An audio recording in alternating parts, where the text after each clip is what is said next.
Chapter 563 Shocking the Strong. Moo! Suddenly a painful bellow echoed from the depths of the night sky before a black bull flew hurling towards the earth like a meteor. However, before this meteor could hit the ground, a streak of silver light caught up to it. In that very moment, thunderous claps continuously roared, shaking the entire battlefield. At the same time, if one were to look up at the sky, they would see Bull Demon's body frozen in midair, but with numerous indentations appearing on him continuously, a result of serious repeated strikes. Her speed was so fast that she seemed to disappear altogether. "Can you still do what you just did?" A cold voice rang in Bull Demon's ears, bringing out a subtle smile on his lips. However, it was not surprising either. Despite Bull Demon's miserable appearances, his injuries were not severe, and it was because of the faint glow around Bull Demon's important body parts. It was his chest armor, which boasted a formidable defense that ordinary mutant beasts couldn't penetrate. As for fatal body parts like his head, Bull Demon's strength was more than enough to defend them. The reason why Bull Demon wasn't counter-attacking right now was simply that he was waiting for a real opportunity. After all, he was indeed slightly inferior to this Silver Moon Heavenly Wolf. Especially now, when she was under the moonlight, this gap had further widened. To achieve victory, he needed an opportunity that could turn the table. However, just at this moment, Sirius first stood at their root ends as if sensing something. Subconsciously turning her head, she was stunned to see a vast sea of fire in the distant horizon, roaring towards them. And within the sea of fire was a giant red fox with its fur dancing along the wind and a hint of crimson flashing in its eyes. "How dare you!" The cold voice seemed to come from the depths of the underworld. At the same time, the aura of Nine Tails visibly rose at an alarming rate. Suddenly, a cracking sound like the sound of something shattering, echoed in the sky. Immediately after, much to Sirius' shock, the sea of fire surged violently as flame twisters materialized in its depths, one after another. "Are you kidding me?" Crying in disbelief, Sirius' pupils shrunk to the size of a needle, because at this moment, another tail had grown beside the four tails of the red fox. Although this extra tail was illusory, its appearance was followed by a horrifying pressure emanating from the red fox. She broke through just like that? Still reeling in disbelief, the corner of Sirius' eyes twitched. Just right at that instant, the crimson waves rolled through the sky as a claw made of flames materialized, ruthlessly reaching for her. "Damn it!" Voicing her frustration, Sirius subconsciously tried to dodge. However, just a moment later, her expression froze, because a terrifying gravitational force suddenly came down on her. "Go to hell!" Suddenly roaring, the disheveled Bull Demon suddenly transformed back to the humanoid figure, a purple glow emerging from him as he wielded the giant axe, fiercely chopping towards Sirius. Boom! Sirius couldn't even react, much less dodge. Sandwiched in between the sudden joint attack of two powerful transcendents, Sirius' figure shook before blood splashed across the sky as her body fiercely crashed towards the ground, like a meteor. Even her aura had visibly declined. Boom! Another thunderous clap resounded and fearsome tremors shook the ground for kilometers as Sirius crashed into the ground, creating a massive crater several hundred meters deep, much to the shock of countless mutant beasts. Meanwhile, in a distant location, a chubby figure walking on the ground, wearing a wide-brimmed hat suddenly narrowed its eyes, as if sensing something.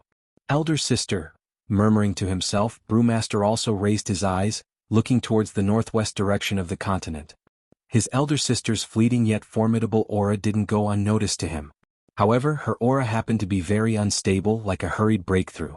More importantly, Brewmaster also sensed his elder sister's indescribable killing intent. "The wolves of the grassland, huh?" Murmuring, Brewmaster, who was heading towards Ghost Domain, suddenly turned around. Immediately afterward, his figure melted into the ground, rushing towards Great Prairie at a terrifying speed. The ability Brewmaster had just used was called Earth Escape, a formidable ability. It allowed his body to melt into the ground and travel at a terrifying speed. In addition to Earth Escape, Brewmaster was also proficient in Ice Escape, Flame Escape, and even Lightning Escape. This was the result of Brewmaster's pre-planned cultivation over the past 3 years to compensate for his inadequate speed. At the same time, not only Brewmaster but other peak powerhouses of Misty Mountains had also sensed the change in Nine Tails' aura. "Looks like there's been an accident after all." Sighing, a girl with a beautiful and mesmerizing 5-colored flower on her shoulder spun the bamboo flute around her finger, quietly heading in the direction of the Great Prairie. However, if one were to look at the place she had left, they would not be able to help but cry out in shock, simply because, where she was before was actually a city. And judging from its appearance, it seemed to be a small city of the Alliance of Southeast Asian Nations. However, this city happened to have fallen into a deathly silence. Even the sounds of the insects could not be heard. Perhaps, as she had once stated, she really sank everything into silence with a tune. But fortunately, Aurora was ultimately not a demon. Except for those Tier 2 or Tier 3 superhumans, whose souls had shattered by her music, perished both in body and mind, other ordinary humans had only fallen into deep sleep. Presumably they would awaken in 2 to 3 days. The reason why Aurora came here was simply because the human body controlled by her was rooted in this city. In order to obtain something for the cultivation of this girl, Aurora had to personally take action. Chapter 564 Tremors Across the Continent. While Brewmaster and others were having a breeze, some peak powerhouses of Misty Mountains ran into unexpected trouble. "Let me go, I'll leave with my clan," furiously shouting, a white tiger with a pair of wings on his back and a golden vertical pupil on his forehead, stared coldly at the superhumans surrounding him, one after another. Out of a sudden impulse, he led the entire tiger clan to attempt to plunder a well-known human city. However, he unexpectedly ran into some trouble. Not only was this city full of formidable superhumans, but it also had several Tier 3 superhumans. Although White Tiger and his tiger clan were not afraid, the unstable aura of his elder sister had not gone unnoticed to him. Without much thought, White Tiger immediately realized that something might have gone wrong with his elder sister. Elder sister has always sought stability. Each step she took only after being fully assured, and each breakthrough after many trials. But now, just thinking about it, anxiety surged in White Tiger's heart. However, the superhumans seemed to have sensed his thoughts and encircled him, preventing him from leaving. "Humph!" Snorting disdainfully, a superhuman clad in armor and wielding a long sword coldly rebuffed. "Do you think our White Emperor City is just any place where you can come and go as you please? Don't force me." Gritting his teeth and glaring fiercely, White Tiger declared, "You can't stop me." Seemingly sensing White Tiger's anxiety, the superhuman who had just spoken couldn't help but have the corner of his lips rise, revealing a hint of amusement. He wanted to see what the mutant beasts from the infamous Misty Mountains were capable of.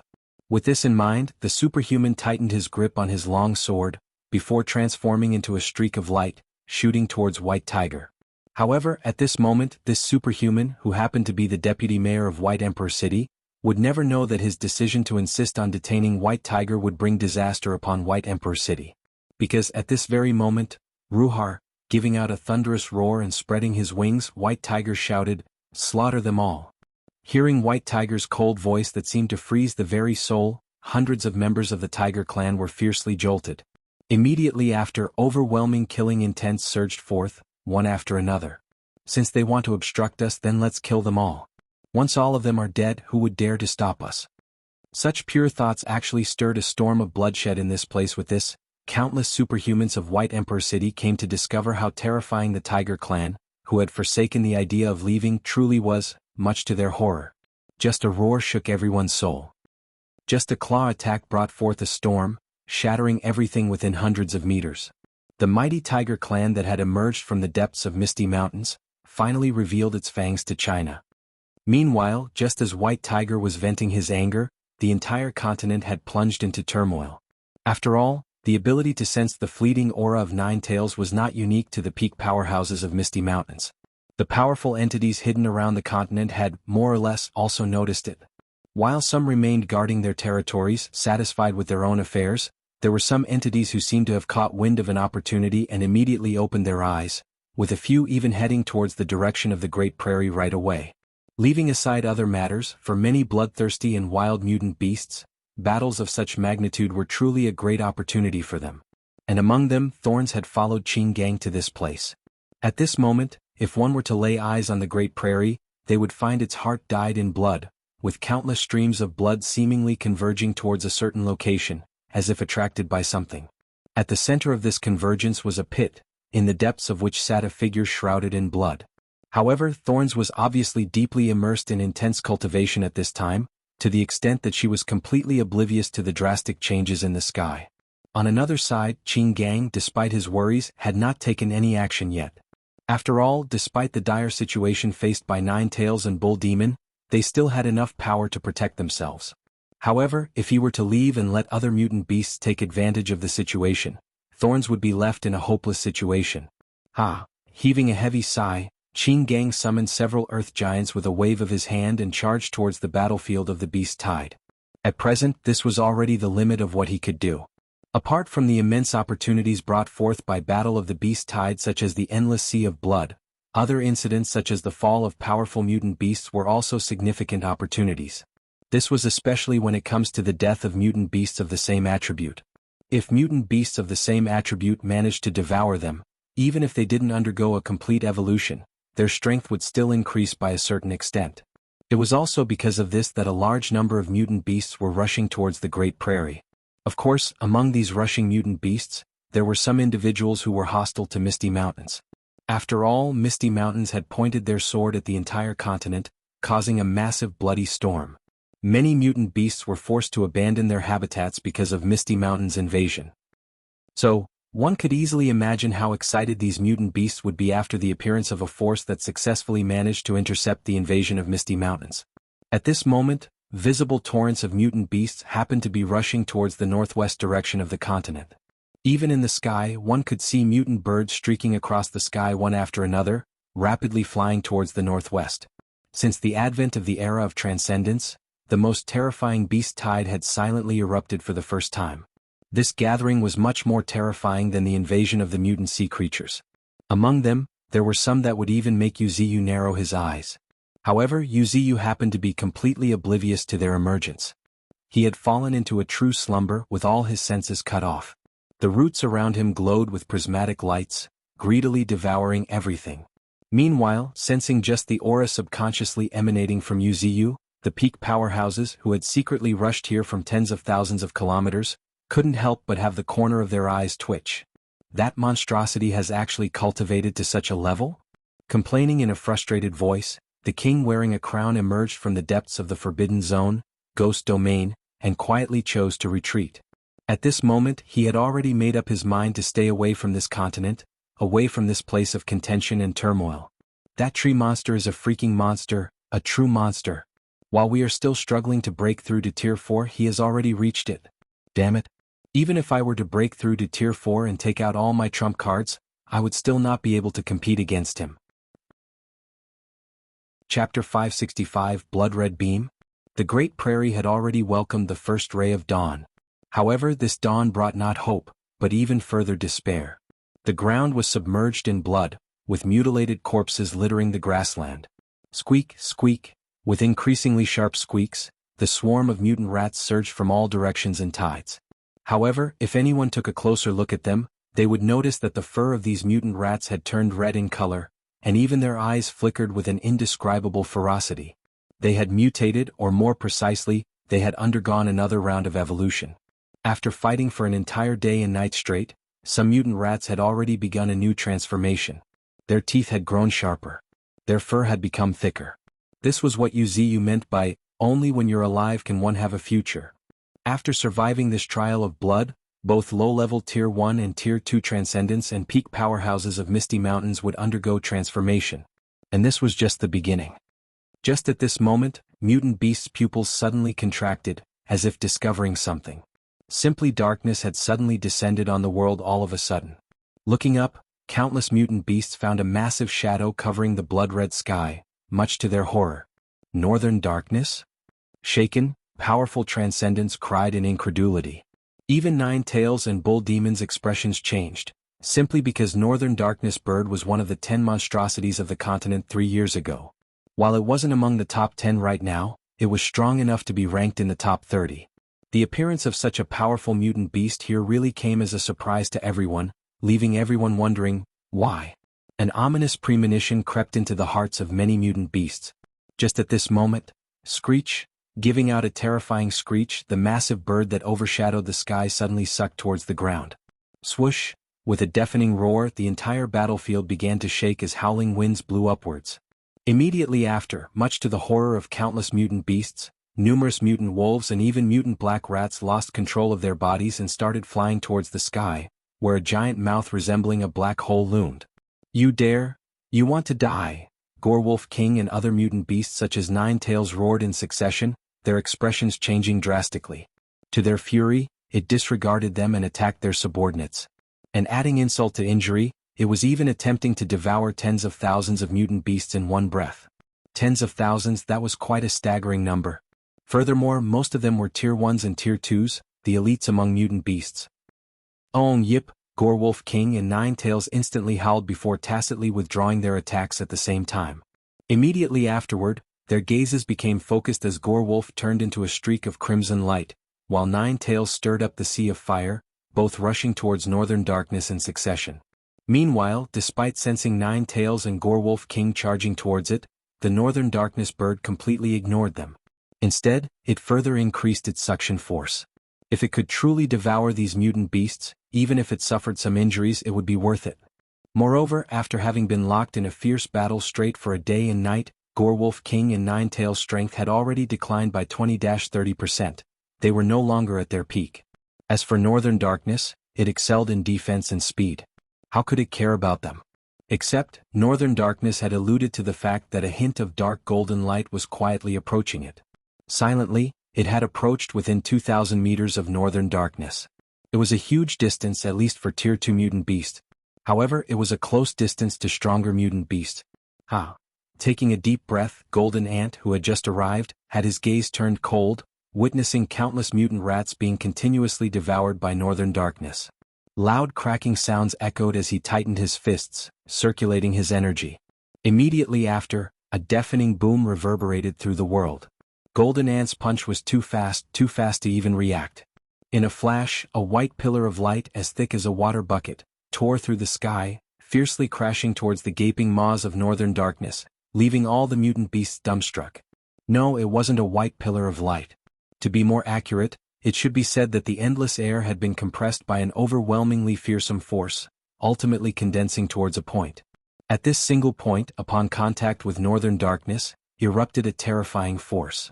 A deafening clap shook the world as a massive shockwave, visible to the naked eyes, swept through the sky. 10 meters, 100 meters, or even a kilometer. In the blink of an eye, even the vast grassland trembled slightly, as if an earthquake had been triggered. Amidst this terrifying shockwave, a painful screech pierced everyone's ears as the colossal body of Northern Darkness, almost half the size of a city, went hurtling through the air. It was unbelievable. At this moment, not only Northern Darkness itself, but even other mutant beasts like Gorewolf King and Sirius were dumbfounded, with only one thought occupying their minds: how can someone possess such power? After all, Northern Darkness was a Tier 3 at the realm of Sovereign. It was known for its size and defense. Its colossal figure, even when falling, was enough to crush a city. The current sight was totally unexpected and totally stupefying.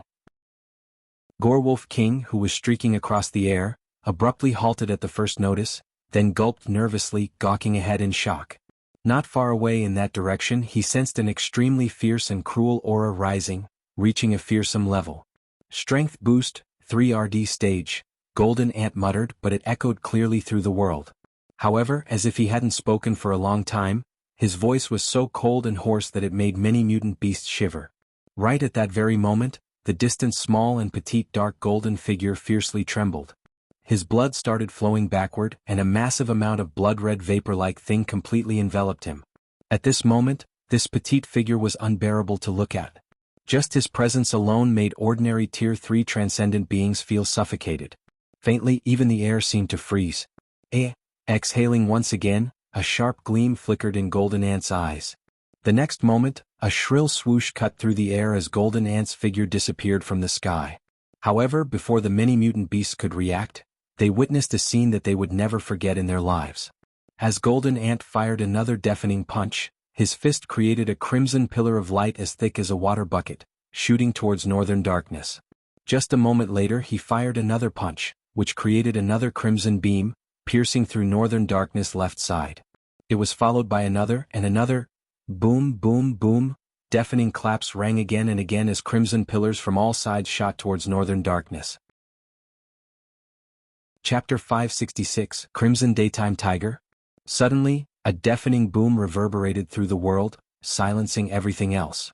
Immediately afterward, amidst the astonished gazes of mutant beasts and even powerful transcendents like Gorewolf King, blood began to rain down. Northern Darkness, so massive that it could overshadow nearly half of a city, let out a piercing and mournful cry as its body fiercely shook, spurting fountains of blood again and again. Golden Ant's punch was so powerful that his strength blasted through its flesh, splattering blood again and again. However, Northern Darkness was just too massive. Even though it was just a splatter, it looked like a rain of blood coming down again and again. At this moment, mutant beasts fell silent one after another, their horrified and terrified gazes inevitably converging towards a single spot. There calmly stood a petite figure shrouded in blood-colored vapor, resembling a king. The figure's eyes were completely calm, as if it was looking at a dead man walking. Though the body was petite, the oppressive aura radiating from it made each mutant beast feel suffocated. It was cruel and ferocious. Subconsciously, countless mutant beasts seemingly saw a petite figure stepping over mountains of corpses and seas of blood, step by step. In 3 years he had killed millions. These were not empty words. 2 years ago, even before firmly establishing himself in Australia, Golden Ant, in a fit of rage, annihilated a clan with his bare hands. While the population of that clan might not be in the millions, it still numbered in the 6 digits. It was precisely that battle that established the fearsome notoriety of Golden Ant. In a sense, he was a truly vicious creature. More vicious than even Sarcosuchus. However, considering his birth, one could understand. Born with intelligence, he had to watch tens of thousands of his own clansmen die before his eyes in a human laboratory. It had left a big impact on him, affecting him to this day. At this moment, it could even be said that he was being truly himself. Only because at this moment, countless mutant beasts couldn't distinguish whether the blood-colored vapor that enveloped him was steam, dyed red by blood, or was the natural color of his blood. "Who are you?" Amidst a deathly silence, a voice full of dread suddenly filled the air. Looking towards the source, the voice belonged to none other than Gorewolf King, whose pupils at this moment had shrunk to the size of pinpoints. His blood-colored fur had stood on end. When did such a vicious creature appear on the continent? Gorewolf King roared in his heart, finding it somewhat unbelievable. However, at the next moment, Gorewolf King's expression completely froze. Simply because at this moment, a hoarse yet resolute voice echoed through the world, ringing loud and clear in the ears of every mutant beast. Misty Mountain's 5th great beast, Golden Ant, pays respects to elder sister, second brother. The voice was filled with complete sincerity. At the same time, in the perplexed gazes of every mutant beast, the petite figure had turned around and bent down, looking toward the nearby rushing Nine Tails and Bull Demon. "Great, that's great." Laughing heartily, Bull Demon grabbed the only pot of spirit wine left unscathed from the battle at his waist, and tossed it to Golden Ant. "As long as you're back alive, all is well," Bull Demon shouted again in excitement. Gulp, gulp. At this moment, taking the pot of wine, Golden Ant began drinking in large gulps heartily. After a bout of heavy drinking, Golden Ant's cold demeanor gradually softened. "It tastes just as before." Thinking this, the corners of Golden Ant's mouth rose ever so slightly. Just a moment later, as if sensing something, he suddenly turned his head, looking at Gorewolf King, who was already preparing to sneak away in the distance, and coldly asked, "And where do you think you're going?" With a frozen expression on his face, Gorewolf King's speed of retreat rose rapidly. "Are you kidding me? Such a monster has actually emerged from Misty Mountains?" Even Northern Darkness, who had long stepped into the realm of Sovereign, and once renowned as one of the 10 monstrosities of the continent, couldn't even withstand just a single round of attacks from him. Northern Darkness may even be dead. How can I possibly provoke such a terrifying existence? As Tier 3 Sovereigns myself, there isn't much difference between me and Northern Darkness. While I may not be able to defeat Northern Darkness wouldn't be able to defeat me either. Why yet, Northern Darkness, renowned for its defense and speed, was taken down in seconds. Gorewolf King's mind was in a complete turmoil. He didn't think his small body could withstand it. So, without giving it another thought, Gorewolf King decided to flee at the first opportunity. While fleeing, he shouted at the top of his voice, "It's a misunderstanding, really a misunderstanding. Indeed, it's a misunderstanding." Nodding, the nearby Nine Tails didn't deny it. Rather, the corner of her mouth rose slightly, showing a trace of amusement. All because Golden Ant threw the unfinished pot of spirit wine in his hand into the air, as he lowered his body and slowly clenched his fist tightly. "Crimson Daytime Tiger." Muttering, Golden Ant threw a punch. Boom! With a deafening roar, a vast amount of blood-red vapor emerged, transforming into an enormous, ferocious crimson tiger, seemingly born to devour, pouncing towards Gorewolf King. Followed by another deafening roar that shook the sky, the giant crimson tiger pounced upon Gorewolf King, crashing onto the vast grassland. Oh, amidst a painful howl, Gorewolf King's body slid along the ground for about 3 kilometers, leaving behind a bottomless trench, before ending with a 100 meters wide crater. Meanwhile, Gorewolf King, like a boneless creature, lay pitifully in the deep valley, his breath completely wilted. The Crimson Daytime Tiger was a terrifying combat skill developed by Golden Ant under Yu's guidance, which incorporated his own powerful strength into the technique. As for choosing the tiger form, it was to some extent due to the momentum displayed by his third brother, White Tiger. It complemented this particular technique perfectly. Sheesh, guess where this technique came from? Hint, it starts with N and ends with O. Chapter 567, The Fearsome Figure in the Sea. At this moment, a figure that had already entered the vast expanse of the Great Prairie suddenly came to an abrupt halt and raised his gaze. His eyes seemed to traverse time and space, falling upon a petite dark golden figure. Already reached such a level, muttered old Ninth Brewmaster, lost in a train of thoughts. Perhaps I should also go out for a walk like little Fifth. But now's not the time. Helplessly shaking his head, Brewmaster pressed down the straw hat on his head and turned around, casually picking a direction and walking away. After a short while, Brewmaster gazed upon a torrent of hundreds of figures not too far away, rushing at him at extreme speed. He smirked before lightly tapping the ground with what seemed like a cane in his hand, creating a burst of ripples. Immediately afterward, in his calm gaze, the hundreds of figures rushing from the far end of the horizon came to a halt. At this point, if one were to look closely at these figures, they would find that all these figures were humans. Clad in black armor, wielding gleaming sharp lances with extremely stern gazes, they were riding massive pandas. This was the famous unit of the Chinese army, the Iron Knights. They were dubbed the most terrifying unit under the Chinese government's command. In the past 3 years they had fought from north to south, east to west, forging a glorious reputation. Even many powerful entities among the mutant beasts were extremely afraid of this force, simply because of the current leader of the Iron Knights. At this moment, the hundreds of figures slowly stepped aside in a neat and uniform manner, kicking up dust, revealing a 10-meter wide path. At the end of the path, thump, thump, thump, footsteps so heavy that even the ground seemed to tremble echoed as a massive and muscular panda, resembling a mountain at 4 meters in height, slowly emerged. "Long time no see, my dear elder brother?" Lightly chuckling, the distant brewmaster slowly took off his straw hat, revealing a somewhat weathered face. "It's been a long time indeed," spoke the muscular panda, his voice loud and resonant. He approached from afar, looking relieved upon seeing Brewmaster, his younger brother, yet also the guy he hated for his lack of ambition. However, the fact that Brewmaster had grown to his current level in the few years he had disappeared came as a total surprise to him. "You've grown up." In the disbelieving gazes of each human knight, the tyrant, who had never smiled or laughed, cracked a smile for the first time. He was the Panda King, who also happened to be one of the pillars of China.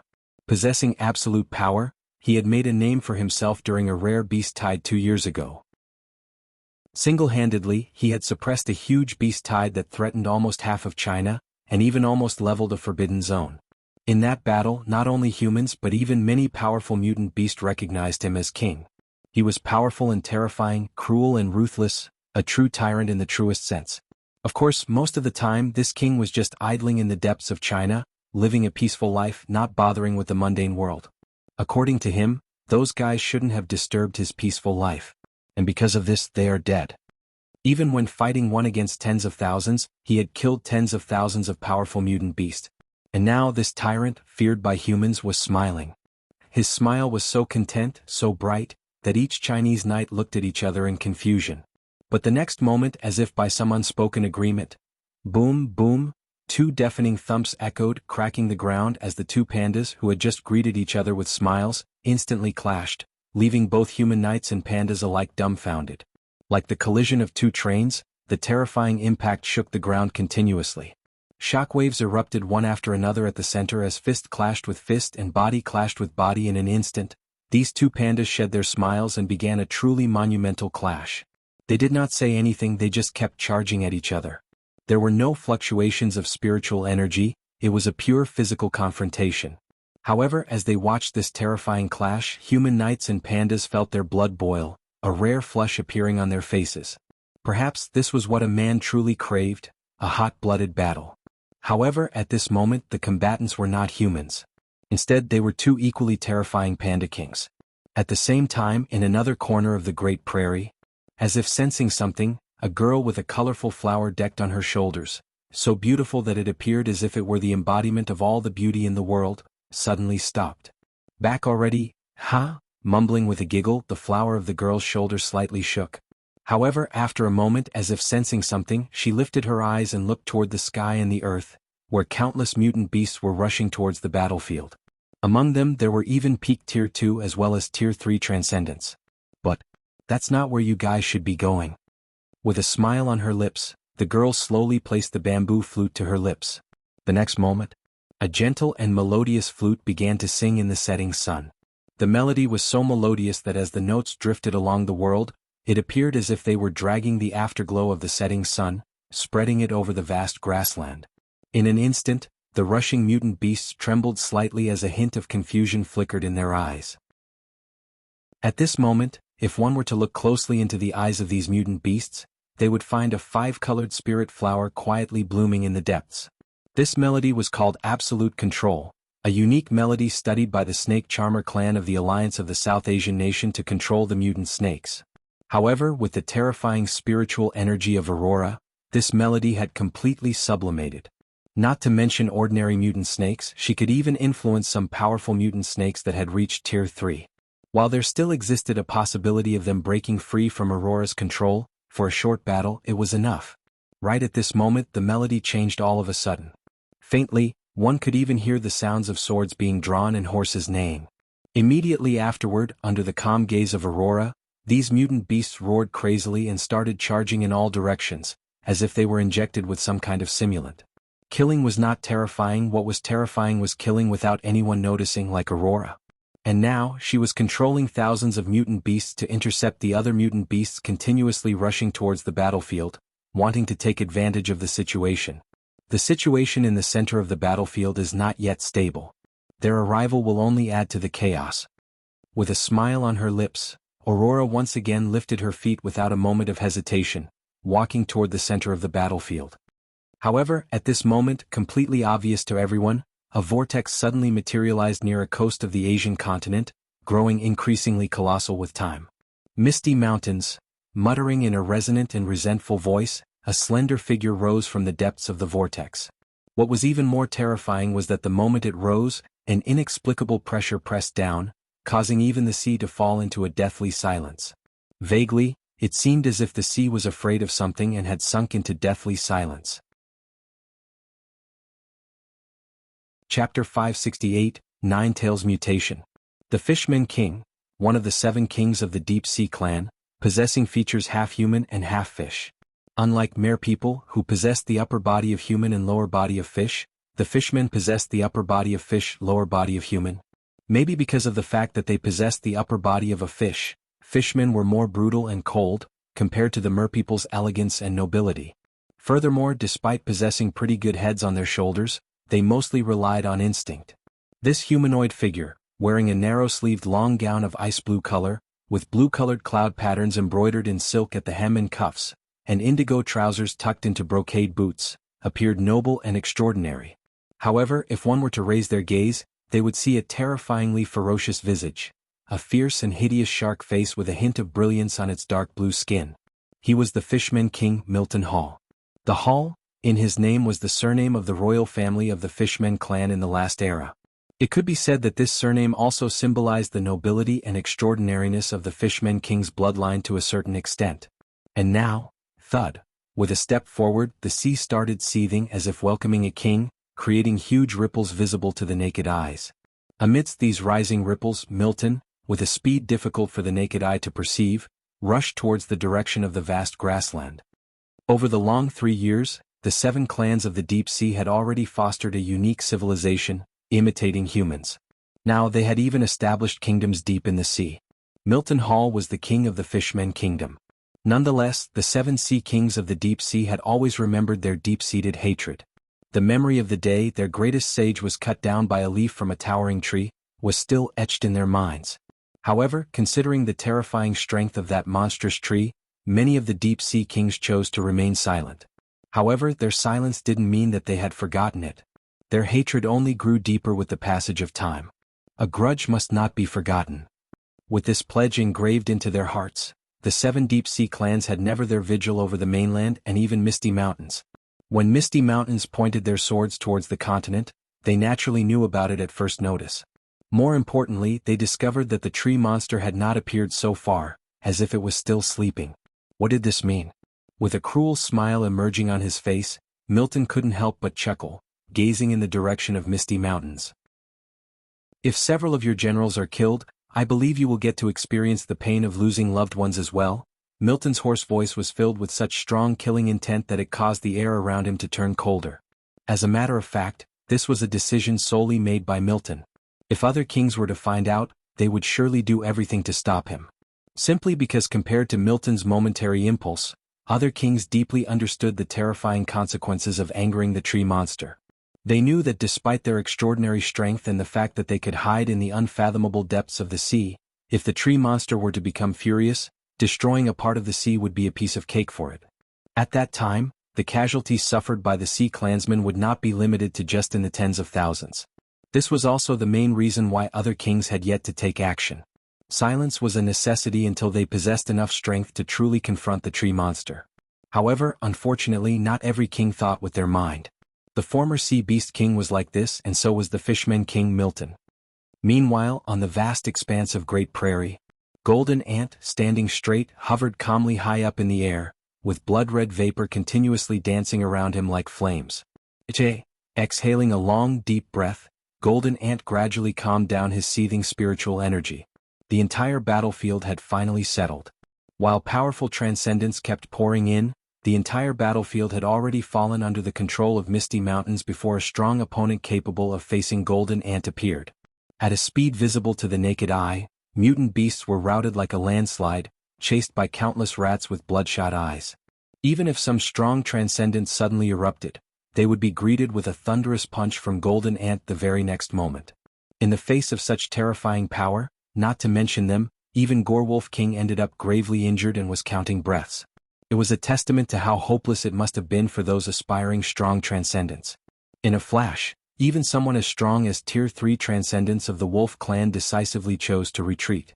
Oh, ow, ow, roar, roar, roar. Listening carefully, those mournful wolf howls and beast roars became the perfect song under the setting sun. However, the attention of the peak powerhouses of Misty Mountains, such as Golden Ant and Bull Demon, was not really on this battlefield, whose curtain was about to fall. Compared to this battlefield, they were more concerned about their elder sister, Nine Tails. The temporary breakthrough brought not only temporary strength but also a severe side effect. Nine Tails was renowned for her control over spiritual energy, considered as the best in Misty Mountains. However, now her spiritual energy was unstable. It spoke volumes about how precarious Nine Tails' condition was. Elder sister, calling out in concern, Bull Demon frowned as he looked at the figure not far away, wrapped in crimson tails one after another like a bundle. At this point, Nine Tails' figure was nowhere in sight. All that was visible were her tails surging with spiritual energy, wrapping her into a ball, with ripples spreading over the surface. Vaguely, one could make out a fox-shaped figure within the crimson sphere, trembling slightly as if suppressing something. Just at this moment, Golden Ant's pupils contracted suddenly, as if sensing something. Elder sister's problem must have been caused by herself. In a somewhat certain tone, Golden Ant, who had long since stepped into the realm of Sovereign, stated. Herself? The nearby Qing gang voiced his confusion. Yes, herself. Nodding again, Golden Ant continued explaining, I can feel a terrifying force rising within Elder Sister, but it seems that Elder Sister is rejecting it, trying to suppress it as much as possible. At this point, Golden Ant's pupils slightly shrank. At this moment, if one followed his gaze, they would discover that the figure inside the sphere had illusory chains bound around it one after another. Like a seal but also like a restraint. Is that so? Muttering, Bull Demon became lost in thought. Once, by chance, he had heard his master mumbling to himself, Nine Tails is not as simple as she seems on the surface. As a member of the Celestial Fox clan, considered the most mysterious in the last era, Nine Tails is not inferior to those from the apex races.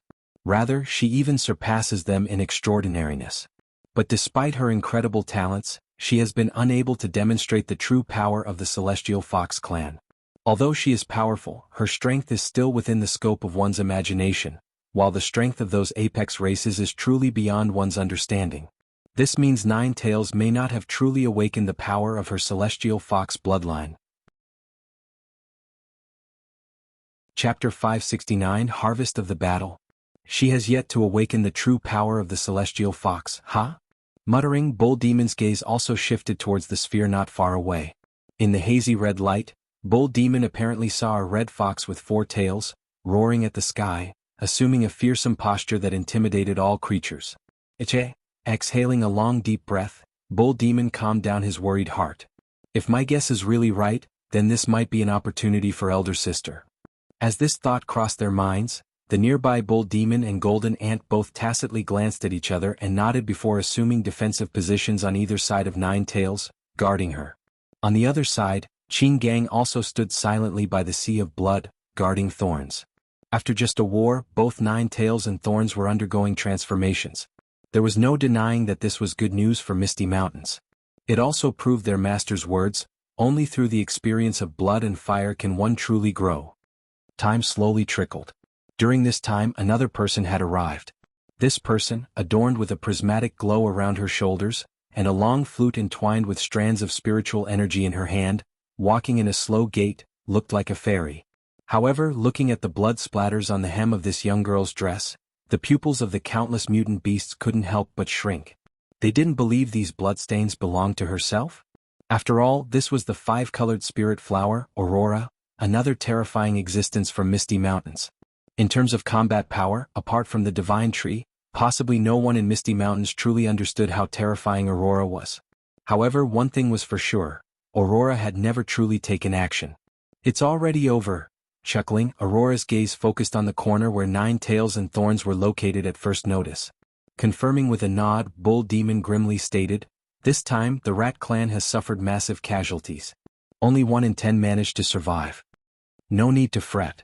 Pursing her lips slightly, Aurora's psychic power flickered and vanished. In a moment of relief, she noticed that almost all of the remaining mutant rats had begun to quietly undergo transformations. Among them, 1 or 2 branches with good potential seemed to have been born. For example, there were a few whose fur had turned red, evolving into blood-colored gorrats, a new species born after slaying too many gorewolves and consuming their carcasses.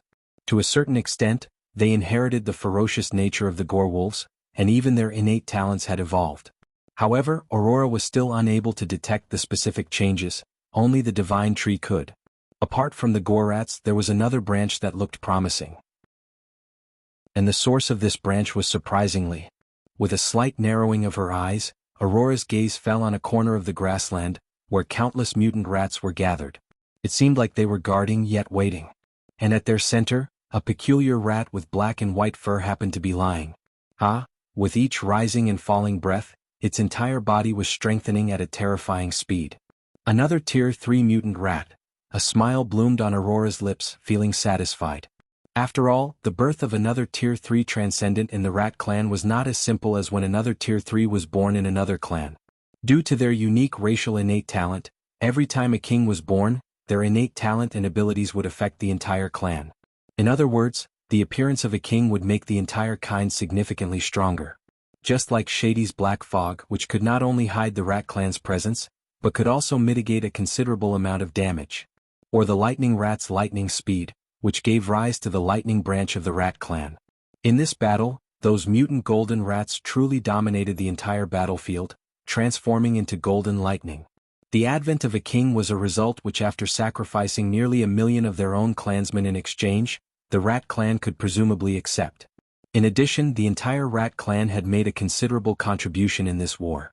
Essentially, the Rat Clan would be receiving a massive amount of resources according to the rewards and punishment system of Misty Mountains. To some extent, these resources may even give birth to another king. With so many benefits, the Rat Clan was definitely not at a loss. It could even be said they hit the jackpot. Be that as it may, mourning the sacrifices was also high, despite the benefits. Shortly after Aurora arrived, breathing heavily, a rather plump figure wearing a bamboo hat had arrived, to the perplexed gazes of mutant beasts and even Aurora. However, the reason why the mutant beasts were perplexed was that the figure happened to be injured. They were shocked by the fact that the great beast, renowned for its terrifying defense and unfathomable nature in the Misty Mountains, had been injured. Old Ninth, Bull Demon called out with worry, his expression subtly shifting. "It's nothing," Brewmaster reassured, lifting his bamboo hat slightly in response to Bull Demon's worried tone. There was a hint of excitement in his voice as he added, "It's been a long time since I've had such a thrilling battle." "Huh?" Bull Demon was slightly startled, feeling a little helpless. Indeed, a thrilling battle was always welcomed eagerly. However, the prime focus at this moment was on who could have possibly injured Brewmaster. On closer inspection, a deep, gaping wound about 3 inches deep could be seen on Brewmaster's abdomen. Additionally, his left arm hung loosely, seemingly shattered. Although with Brewmaster's recovery ability, coupled with the life essence bestowed by Yuziyu, it would only take half a day to recover from such injuries. Nevertheless, it was still astonishing that someone with such formidable defenses as Brewmaster could be injured. After all, even when Bull Demon struck with all his might, he only managed to send Brewmaster flying a kilometer, crashing into a canyon. Yet moments later Brewmaster stood up, brushed off the dust and carried on. This was Brewmaster, a formidable figure with a robust and sturdy defense. His body has undergone multiple mutations from prolonged consumption of various minerals. Additionally, he possessed a notable resistance to multiple elements. Even if several or even a dozen powerful transcendents of the same tier besieged him, he could still hold his own. Although Brewmaster might not necessarily defeat them, it was also extremely difficult for these guys to defeat him. Yet this monster was injured, and his injuries weren't light either. Hee. However, Brewmaster kept grinning despite his injuries. Just a moment later, seemingly noticing the surprise on Bull Demon's and even Golden Ant's faces, Brewmaster explained, "I accidentally ran into my biological big bro and had a fight with him. Although I got injured, he didn't have it easy either." At this point, a look of pride appeared on Brewmaster's face as he added with a smile, "Additionally, he definitely thinks this is the extent of my power. But you know, I haven't even used several of my Tier 3 artifacts. I've kept a few cards up my sleeve." Immediately after, to the perplexed gazes of each mutant beast, the earth beneath Brewmaster's feet suddenly shook violently. For a moment, a large amount of elemental energy surged from the ground beneath Brewmaster's feet, and his injuries began to visibly heal at an astonishing speed. Earth's revival, while on the ground, remaining as still as a mountain, grants a significantly increased recovery speed by absorbing the power of Earth. Most importantly, it provides a vastly extended stamina. This was an exceptional trump card. To allow his big brother to maintain his prestige, he chose to keep a few tricks up his sleeve. Otherwise, his big brother's reputation wouldn't fare well. Chapter 570, The Revered of the Present Age.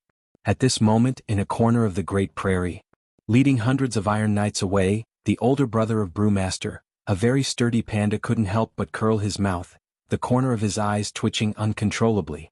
"My goodness, how did that kid become so?" In a helpless tone, the muscular panda rubbed his chest vigorously. Unseen inside that chest, its internal organs were shattered. While he suffered no external injuries, his internal injuries were severe. Even with his current strength, he wouldn't be able to get up for another 10 to 15 days. However, he still had no idea that Brewmaster held himself back. Otherwise, given his laissez-faire personality, he'd have been utterly confused. However, just at this moment, a cautious voice interrupted the muscular panda's thoughts. Boss, are we leaving like this? What do you want to do if not leave?" The corner of the muscular panda's mouth twitched as he nonchalantly retorted. "Oh, but Sir ordered us to investigate the situation, and if we got the chance." In a somewhat nervous voice, the stalwart man proactively reminded. However, before he could finish, with a smack, his head, which he had stuck out, was slapped to the ground. "If you want to go, then go. I'm not keen on courting death. There is a group of powerful transcendents that even I can't provoke, and you want me to go there? Do you think I'm bored of my life?" Reprimanding continuously in a frantic voice, the sturdy panda headed off with large strides without even looking back, leaving the numerous Iron Knights behind and rushing towards the capital alone. At this moment, a subtle sense of relief flickered in his eyes that few could notice. Not bad, he has really grown. Moreover, he's much stronger than I imagined. Admiring in his heart, Brewmaster's elder brother flipped his right paw, revealing an exquisite glass bottle. In the bottle, there were 9 drops of green liquid, gleaming with a deep and translucent luster. It was the life essence, a supreme treasure that shook the world. It could revive the dead and make flesh from bones. His younger brother had given him 9 drops of life essence in one go. This is freaking awesome. Deeply admiring, a sour taste lingered in the sturdy panda's mouth, causing the corners of his mouth to twitch slightly. Even after so long, I'm still not as good as my little brother, damn it. Meanwhile, at the center of the Great Prairie battlefield, the patiently waiting golden ant suddenly furrowed his brow. For some reason he felt a hint of danger. I have something to attend to, I'll be back in a moment. Giving a prompt excuse, golden ant disappeared in an instant, paying no heed to Bull Demon and the others' astonishment. Little Fifth, Bull Demon called out to him, confused. However, before Bull Demon could say anything else, the nearby Brewmaster and Aurora also seemed to have noticed something, their expressions changing simultaneously. Bull Demon, in a slightly anxious voice, Aurora promptly issued orders, prepare to retreat with Elder Sister. What? While he was momentarily stunned, Aurora and Brewmaster shot off in a certain direction across the Great Prairie. And just at this moment, in a certain corner several dozen kilometers away from the center of the battlefield, taking a long deep breath, Golden Ant's gaze turned cold and solemn, fixed firmly at the edge of the grassland. The next moment, thud, thud, thud, amidst heavy footsteps, an icy blue figure slowly entered Golden Ant's sight. At the same time, a sudden oppression pressed down on him, causing Golden Ant's eyes to narrow. I should have concealed my aura, a puzzled hoarse voice came from the distance. What a nauseating smell. With no concealment of sarcasm, Golden Ant's gaze became several degrees colder. The figure had dark blue skin and was a hybrid of a fish and human, with the upper body of a fish and lower body of a human. In the sunlight, steam continuously rose from its dark blue skin.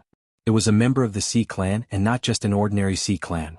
However, no matter which Sea Clan it was, its arrival was certainly nothing but ominous. After all, there was a deep-seated grudge between the entire Sea Clan and Misty Mountains. However, Milton just heaved a sigh in response, unperturbed by the fact that his arrival was noticed. Since I got discovered, so be it. He is going to die anyway. Thinking this, Milton touched the ring on his finger. This was the ring of guardian spirit bestowed upon him by the Wise One. Now was the time to soak this ring in the blood of Misty Mountains. Milton looked towards the petite before him and narrowed his eyes, a hint of killing intent flickering within them. Although the tree monster hidden deep in Misty Mountains seemed to be in a deep slumber, it's better to take care of this sooner rather than risk worrying about them endlessly in the long nights. I've no intention of falling here. Thinking of this, Milton raised his right hand. Boom. With a terrifying suction force, a waterspout suddenly rose from the vast Great Prairie. At the same time, Golden Ant's body was uncontrollably drawn towards Milton along the waterspout. However, just at this moment, third stage, suddenly, a low shout emerged from the dark golden petite figure as it shook violently, before being enveloped by a blood-colored vapor. Oh! Exclaiming in surprise, Milton saw the petite figure burning with blood flame lifting its fist. The next moment, the petite figure roared, "Crimson Daytime Tiger." Immediately afterward, with a deafening bang, a roaring ferocious crimson tiger dozens of meters tall, shot out from the petite figure's fist, pouncing straight towards Milton. It shot with such terrifying speed and momentum that it generated fearsome gales, sweeping even the clouds away, and left a deep ravine several hundred meters long across the Great Prairie in its wake. Interesting. Facing the pouncing crimson tiger, Milton stood calmly, seemingly unfazed by it. While it was a terrifying move, it had not exceeded the realm of sovereign. Whereas he was an emperor, worthy of being revered in the present age. If it weren't for the tree monster, figures of his caliber would truly stand at the pinnacle. At this moment, Milton's eyes narrowed as a disdainful sneer flashed across his fierce shark-like face. Disperse! Suddenly a roar shook the entire world. The next moment, the wind ceased, the clouds stood still. Even the vast Great Prairie fell into a deathly silence. At the same time, an indescribable oppression, carrying the momentum of the world, violently collided with the crimson tiger. Impossible? Much to disbelief of Golden Ant and the others who followed him, the crimson tiger slowly dissipated before reaching this ice-blue figure. It dissipated? How is this possible? Chapter 571, Absolute Boost, 5th Stage. The Realm of the Emperor of the World? Golden Ant tightened his fists, his pupils shrinking to the size of a needle tip as he stared at the nearby Fishman King, who had fully displayed his prowess, even turning the world around him into a sea. An emperor, short form for those in the realm of the emperor of the world. They were basically invincible in the world. Indeed, from the perspective of Golden Ant, anyone who could reach this realm were all invincible. Just with their momentum they could suppress heaven and earth. Their spiritual field was almost tangible, and it could be perfectly integrated with their aura, thus allowing them to control the momentum of the world. Just like now. Amidst the flickering electric arcs, a vast ocean had appeared behind the Fishman King, and within this ocean, one could see a vague illusory palace. And that was the palace where the Fishman King resided. Taking advantage of his momentum, the Fishman King surprisingly projected the most mysterious palace in the deep sea onto the world around him. It was quite easy to understand what this signified. Visible to the naked eye, a surging ocean had appeared between heaven and earth behind the Fishman King. One could even hear the constant roaring sounds resembling the crashing of waves.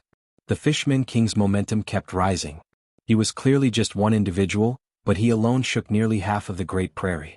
Countless mutant beasts raised their heads, looking at the vast stretch of ocean descending from the sky with horror, as if it would crush this world. Although this was just a phantom, the image and its oppression would eternally remain in the hearts of the mutant beasts.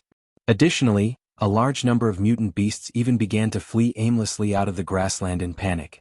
It was a terrifying sight, extremely so. Such a powerhouse should not have appeared in the world. And at this moment, on a peak of this continent, Screech, giving out a cry akin to a phoenix, a jet-black bird, resembling a phoenix with 3 plumes, suddenly spread her wings, deeply gazing in the direction of the Great Prairie. After a moment, as if noticing something, a hint of human-like anger appeared on her face. "Sea Clan, how dare you?" With a tender shout, the black bird suddenly shot towards the sky. Asterisk boom.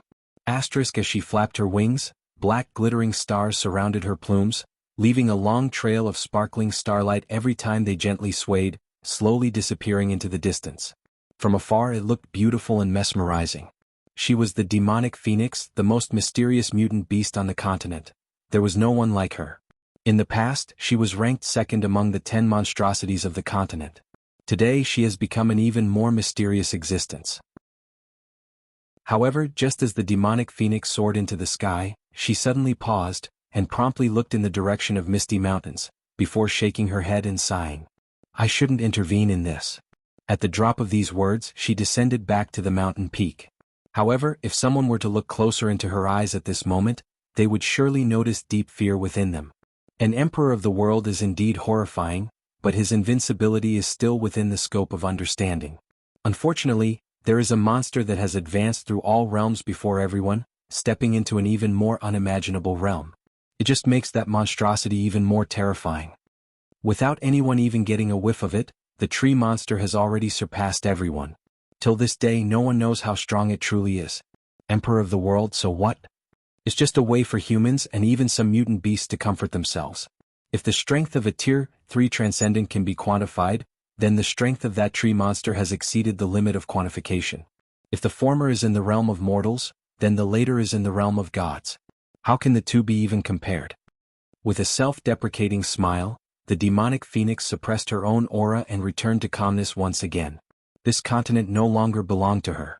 Thus, instead of taking action, it was better to patiently wait, waiting for another insignificant ant, who was ignorant of the vastness of the world, to turn to dust again. At this moment, unbeknownst to even Milton, just as his aura skyrocketed, far away in Misty Mountains, a figure slowly opened its eyes. An emperor of the world. As the mutter filled the air, the world turned dark as dark clouds instantly swelled over. Vaguely, this piece of the world was filled with fear. However, despite the dreadful momentum, it did not spread, rather it tightly contracted within Misty Mountains. However, at this moment, if someone were to take a closer look at the center, they would see a crimson willow leaf rising, emitting a long and melodious wail song. What was even more terrifying was that as this crimson willow leaf emerged, a massive whale phantom that overshadowed everything else had also appeared. However, the next moment, as if sensing something, the figure sitting on top of the towering trunk had the corner of his lips slightly rise. "It seems like I don't need to take action." At the drop of these words, the apocalyptic sight covering the entire Misty Mountains gradually subsided. However, at this moment, if one were to observe carefully, they would certainly notice a pair of eyes quietly gazing toward a distant battlefield, transcending space and time. At the same time, at a corner of the Great Prairie, a petite figure slowly lifted its body, despite the gruesome pressure of Milton bearing down on it. "It's not like it's the first time I'm fighting an emperor," muttering. Golden Ant's gaze became even more resolute. Faintly, the blood-red flames igniting on Golden Ant's body burned even more fiercely. Boom, resisting the oppression of momentum with all its might, this petite figure once again clenched its fists, causing Milton to narrow his eyes, eliciting his wraith. "Still trying to struggle?" With a disdainful sneer, Milton clenched his fist in the air. The next moment, the endless seawater transformed into a giant hand that fiercely grabbed towards Golden Ant, as if crushing space itself. However, just at this moment, a thunderous shout, akin to a clap of thunder, exploded in Milton's ear. "Strength boost, Fortage stage." At the drop of these words, Golden Ant's terrifying momentum skyrocketed once more, before Milton could even react. However, the very next moment, another thunderous shout echoed in his ears. "Not enough, it's not enough, I need more power. Strength boost, Fortage stage." Like a clap of thunder, Golden Ant's roar reverberated through the sky. Immediately after, a soaring bloody vapor tore through Milton's momentum blockade, causing his expression to drastically change. What was even more spine-chilling was that within this soaring bloody vapor, which rose hundreds of meters like smoke, an extremely horrifying aura also surged, despite the petite figure's ghastly state, with its entire body covered in blood and its scales shattered. Boom! Suddenly, a roar shook almost half of the grassland. At the same time, the ground beneath Golden Ant's feet kept sinking, as if it had no end, before his figure disappeared instantly from the spot. Chapter 572, Elemental Trinity. Brewmaster's Trump Card. In an instant, much to the shock and astonishment of Aurora and Brewmaster, a blood-red beam pierced through heaven and earth. It suddenly smashed towards the distant Milton, causing his expression to drastically change. Boom, before the blood-red beam even descended, the terrifying pressure it generated caused the weather to change, bringing forth a fearsome blood-colored storm that seemed to tear everything in its path. In that very moment, with a swoosh, the ice-blue figure disappeared in a flash. Milton was fast, so fast that it did not give anyone any time to react. The speed he displayed was beyond imagination. However, no matter how he was, there was a figure that was even faster. Boom. The pair of dark golden wings on Golden Ant's back suddenly shook violently, causing a sonic boom. In the very next moment, a ferocious dark golden figure covered in blood had already intruded into Milton's sight. What? Milton was caught off guard and couldn't react. Crimson Day Tiger. Seemingly squeezing these words out through his teeth, a crimson tiger shot out at point-blank range, suddenly pouncing on Milton. The crimson tiger's claws gripped Milton's shoulders, erupting with terrifying and continuous energy that seemed to tear apart his entire body. Arg! A miserable cry escaped from Milton's mouth while his face turned pale. Be that as it may, if an existence like him got defeated just like this, he wouldn't be an emperor of the world. Immediately, Milton tightly clenched his fists as a massive amount of seawater gathered around his fist, before he fiercely punched out. Boom. With a deafening clap, under the shadow of Crimson Tiger and the massive ocean phantom, the large and small fist collided. With a deafening boom, a terrifying shockwave rapidly spread outward, causing a hurricane of the highest category and uprooting countless plants. Even the ground was unable to bear it and instantly cracked. Just then, Golden Ant grit his teeth as a sharp gleam flickered in the depths of his eyes. Go to hell. Roaring, Golden Ant fired one punch after another, endlessly. Boom, boom, boom, accompanied by sudden deafening roars, countless punches blasted through Milton, turning into blood-red columns soaring into the sky for thousands of kilometers. Even in the face of such a terrifying onslaught, Milton's eyes turned cold. The next moment, popping sounds erupted from around his body as he continuously expanded, ripping through his clothes and ultimately revealing a hideous figure. His body kept expanding until it became so terrifying that it resembled nothing like a human. My Fishman clan's most terrifying weapon is our body. Do you think I'll be afraid of you? Sneering, Milton tightly clenched his fists and started punching fiercely. Boom, boom, boom. One deafening explosion rang after another, shaking everything within thousands of kilometers. Shockwaves, visible to the naked eyes, erupted continuously, tearing through the clouds and even the earth. Amidst this terrifying, apocalyptic momentum, crimson tigers shot again and again, while equally ferocious sharks rushed out of the phantom ocean. This was a collision between a sovereign and an emperor's. They could materialize their aura, truly interpreting their path of attack. For those lower-tier entities, each crimson tiger that Golden Ant unleashed was tangible, no different from reality, which could not only destroy their bodies, but also crush their souls. The giant ferocious sharks were no exception either. In other words, the clash between such powerhouses was not just about fists and feet, but also a collision of spiritual energy. More importantly, it was also a clash of their understanding of their own path and their perception of the world. This was a necessity for stepping into Tier 4. Of course, Wuxia did not need this. It might be thanks to his extraordinary evolution points, or might be because his true body was that of a plant, which was inherently integrated with the world. Nevertheless, one thing was certain. In terms of aura, Wuxia's was definitely several times, even tens of times stronger than them. Not only because he had already stepped into Tier 4 long ago, but also because Wuxia had long held the grand ambition of holding the entire world in the palm of his hand. Due to such ambition, the visage exhibited by Wuxia was that of a shadow of a ginormous tree that could hold the entire world. It had only appeared once and only for a moment, but it had left its mark on the hearts of countless humans and even mutant beasts for eternity. Due to this image of a massive tree, a rumor had spread throughout the continent. That tree monster is very likely the incarnation of the mythical world tree. In myths and legends, the world tree was a miraculous tree that sustained the entire world. It was both a tree and a world itself. Everyone found it plausible as it could explain why the tree monster was so monstrous. Of course, this was just speculation without evidence. However, to a certain extent, this speculation also conformed to Wuxia's current state. After all, with his primary root already covered half of the planet, if something were to happen to him, it shouldn't be difficult for him to take the entire planet with him before dying.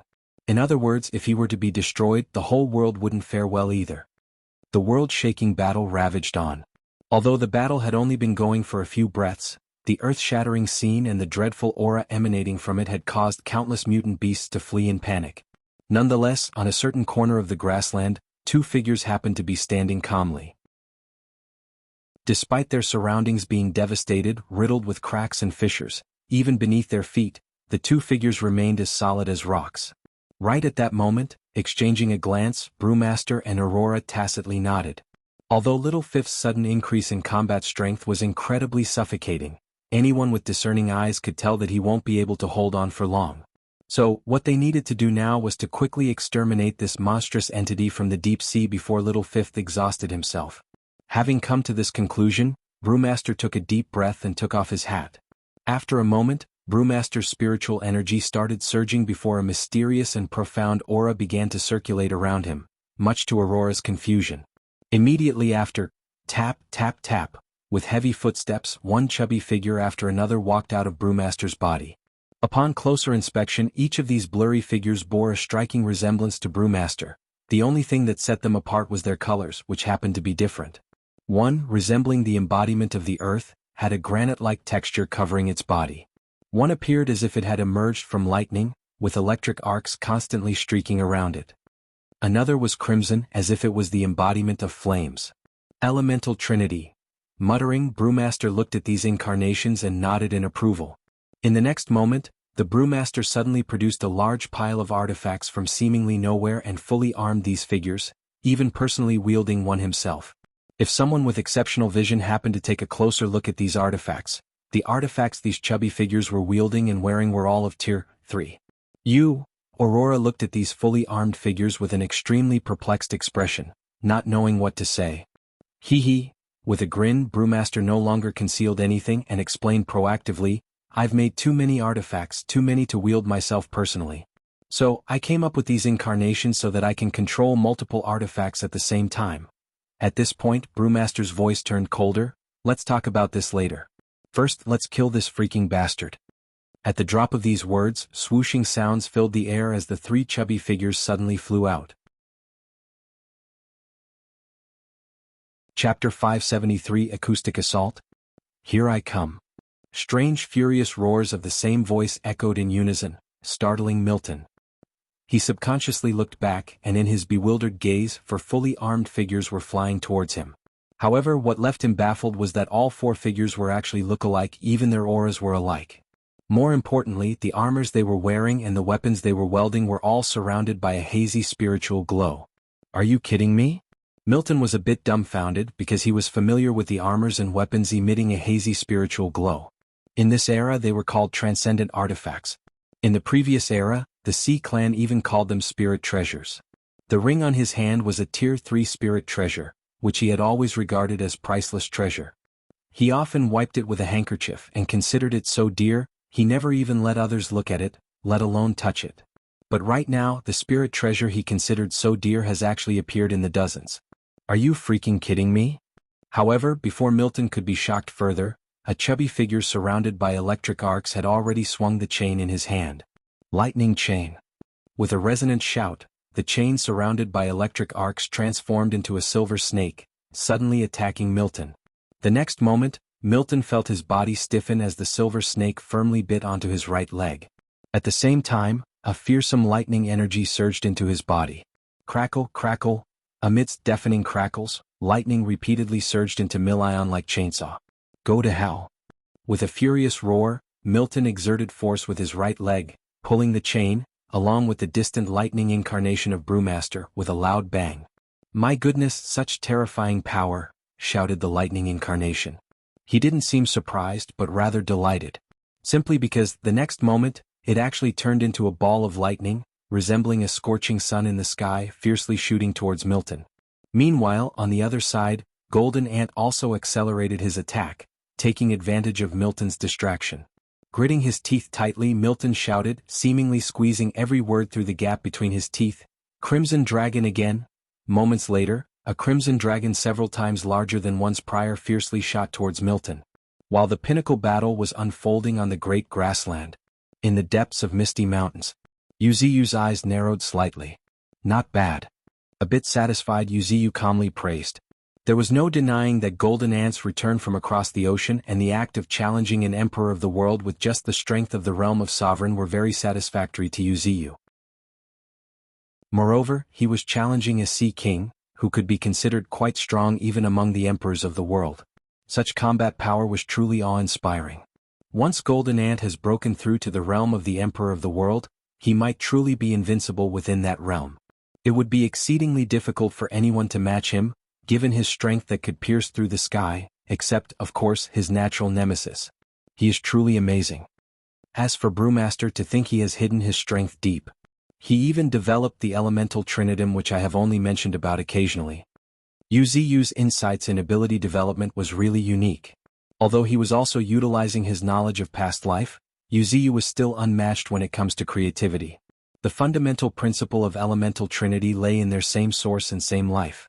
As long as the three elemental incarnations remained intact, it was difficult to truly kill Brewmaster in battle.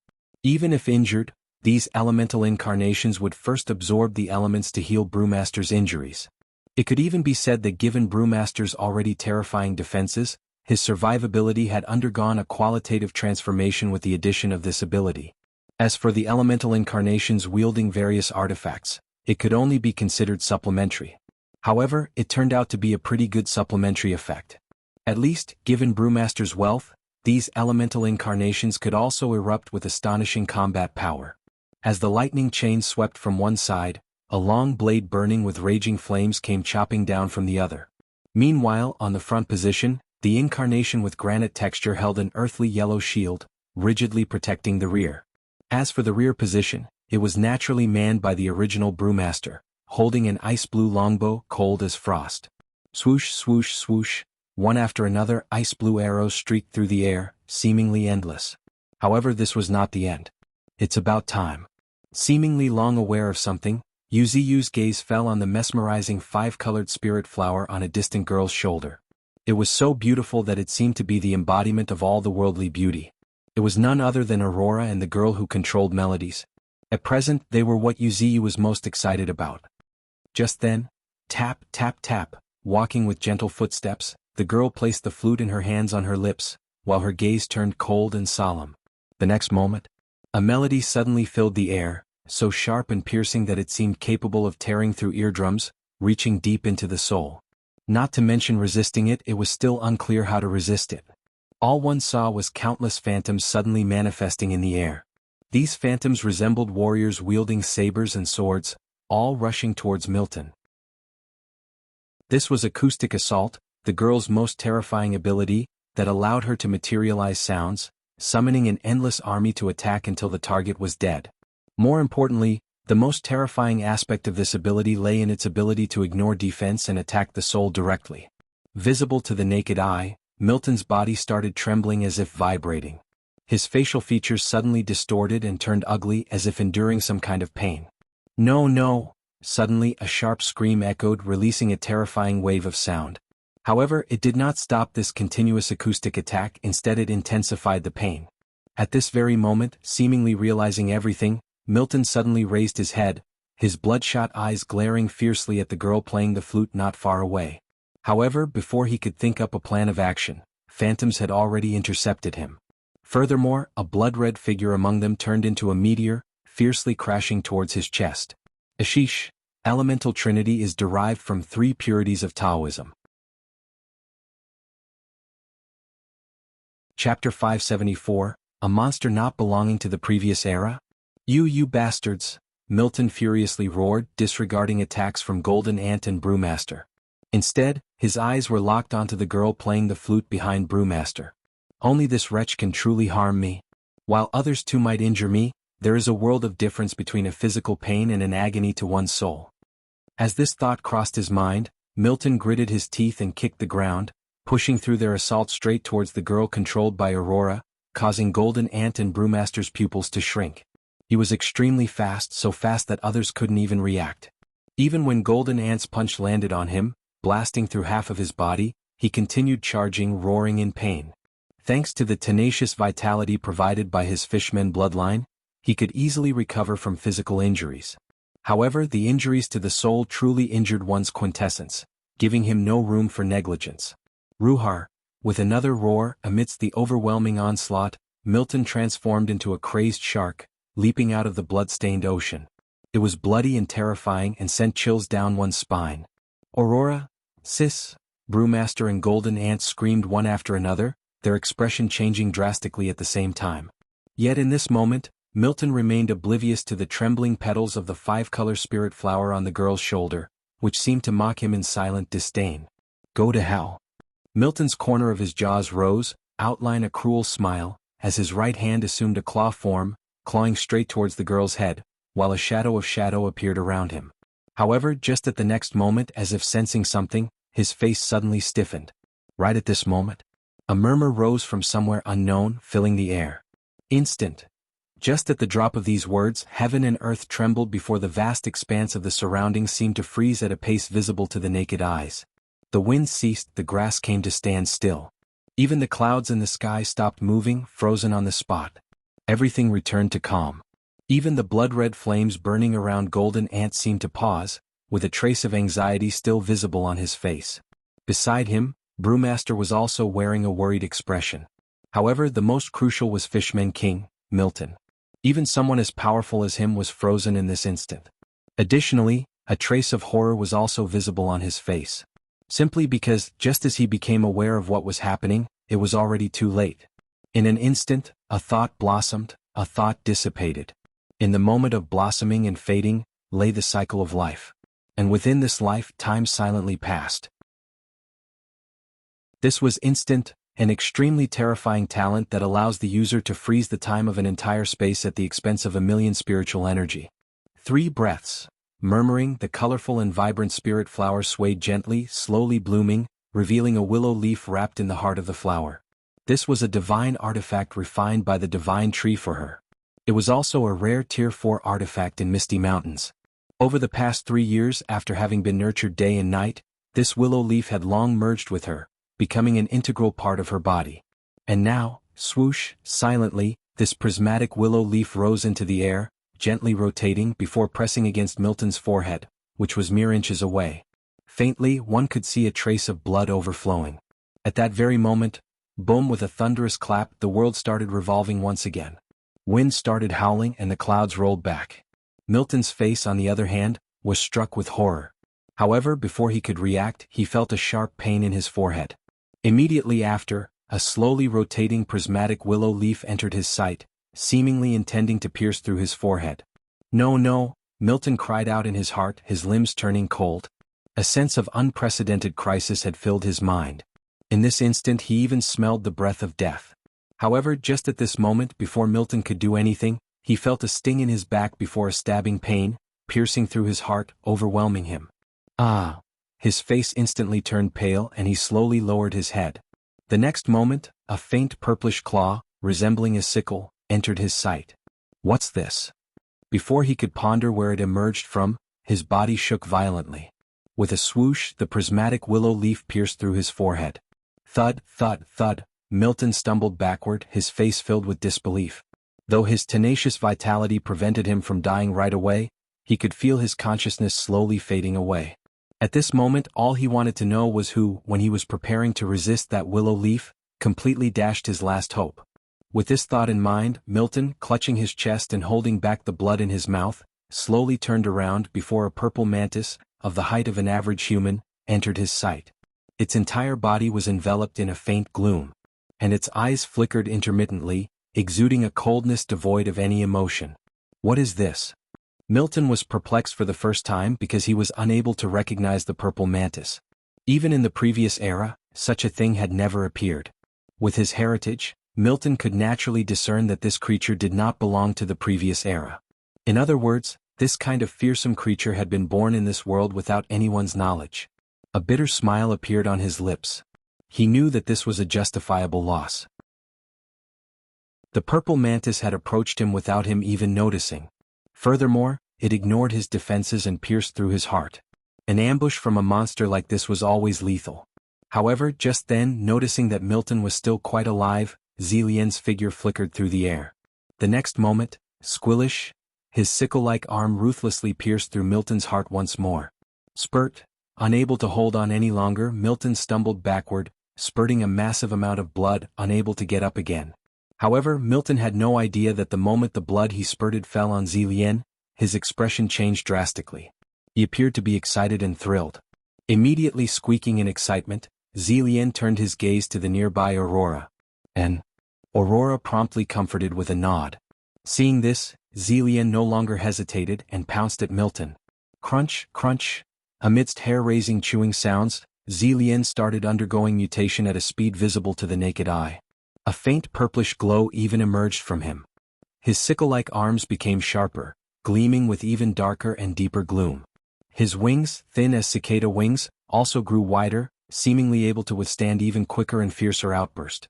However, what was most eye-catching were the purple scales that had appeared all over his body. They looked like fish scales, invisible yet making Zilien appear even more mysterious and extraordinary. Chapter 575, Summoning Light. Catastrophic Attack. Evolution never ceased.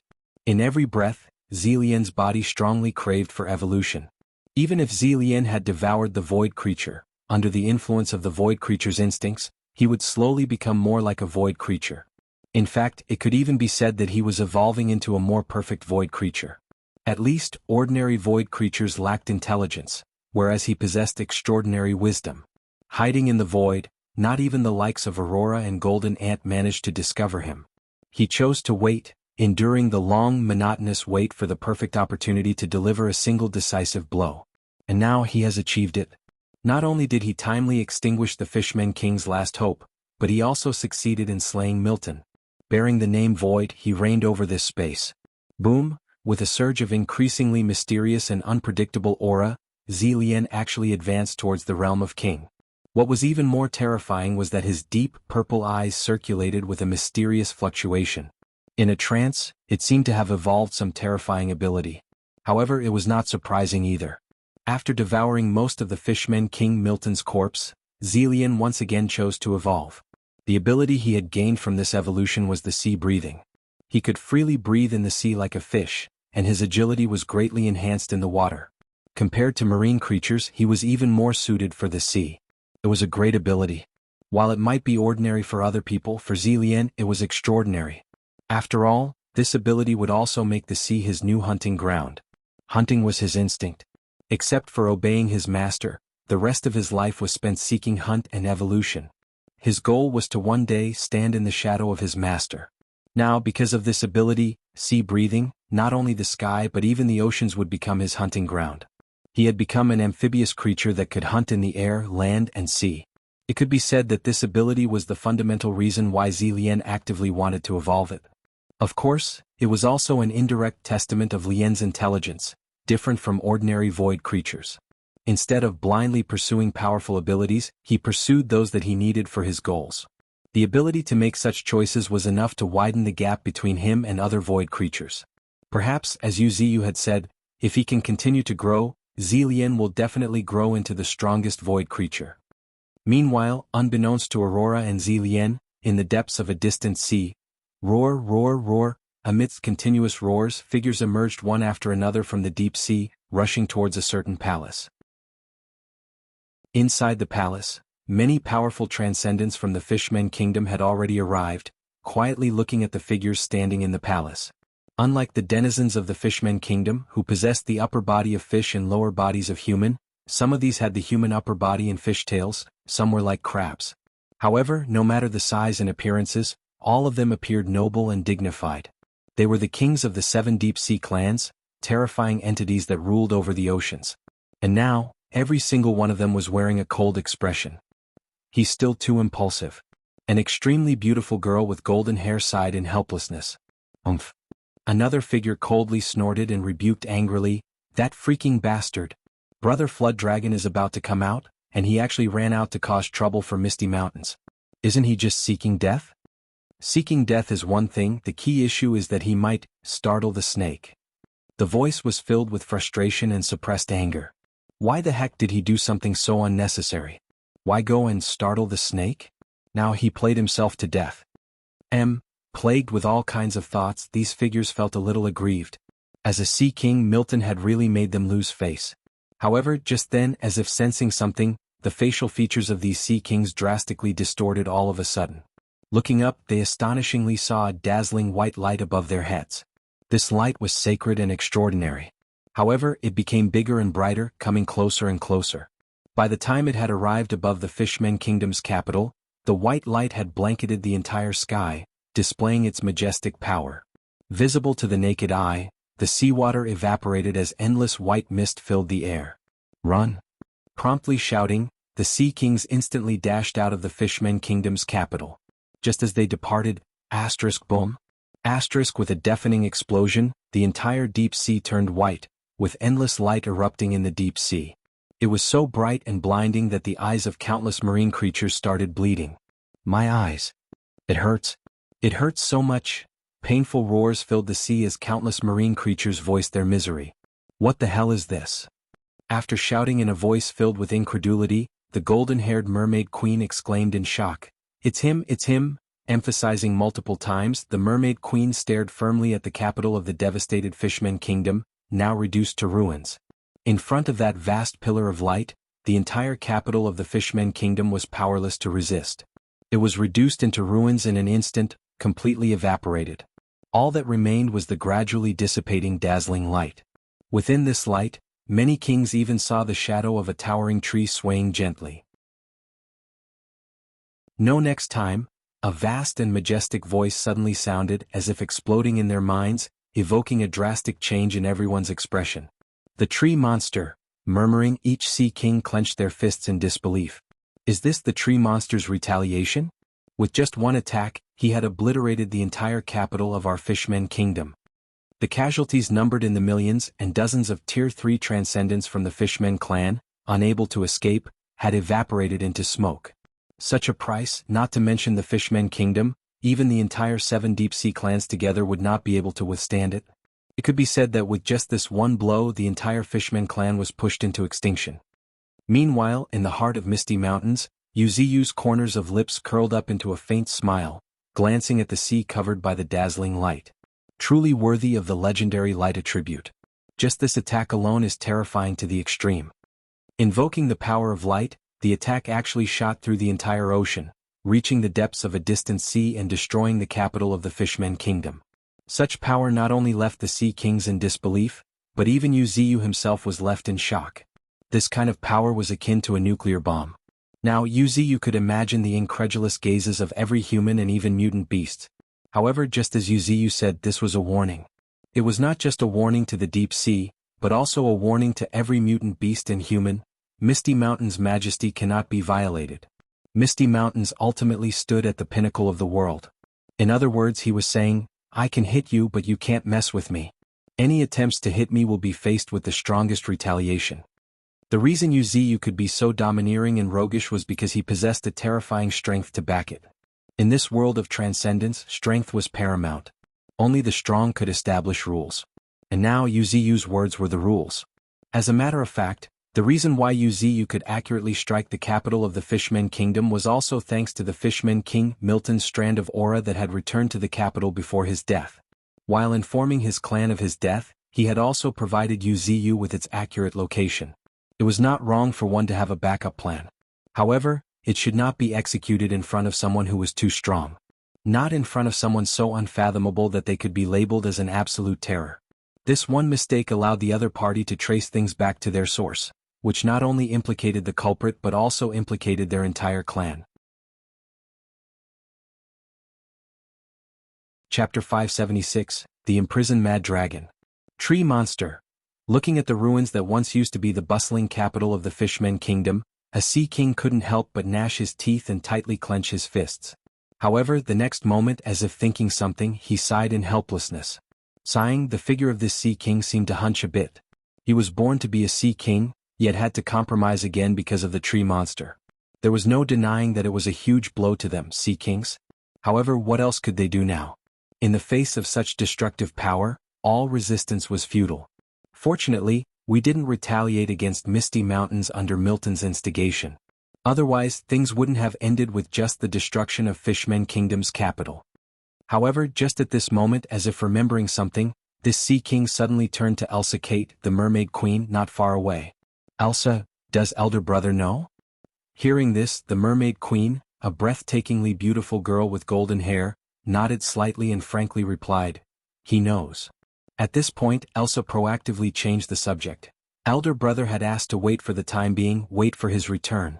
He said that when he returns he will paint the entire sky red, avenge the grudge of the past, and also, at this point she gazed deeply at the ruined Fishmen Kingdom's capital and her eyes dimmed. And also, avenge our fifth brother, Milton. All the Sea Kings nodded their agreement.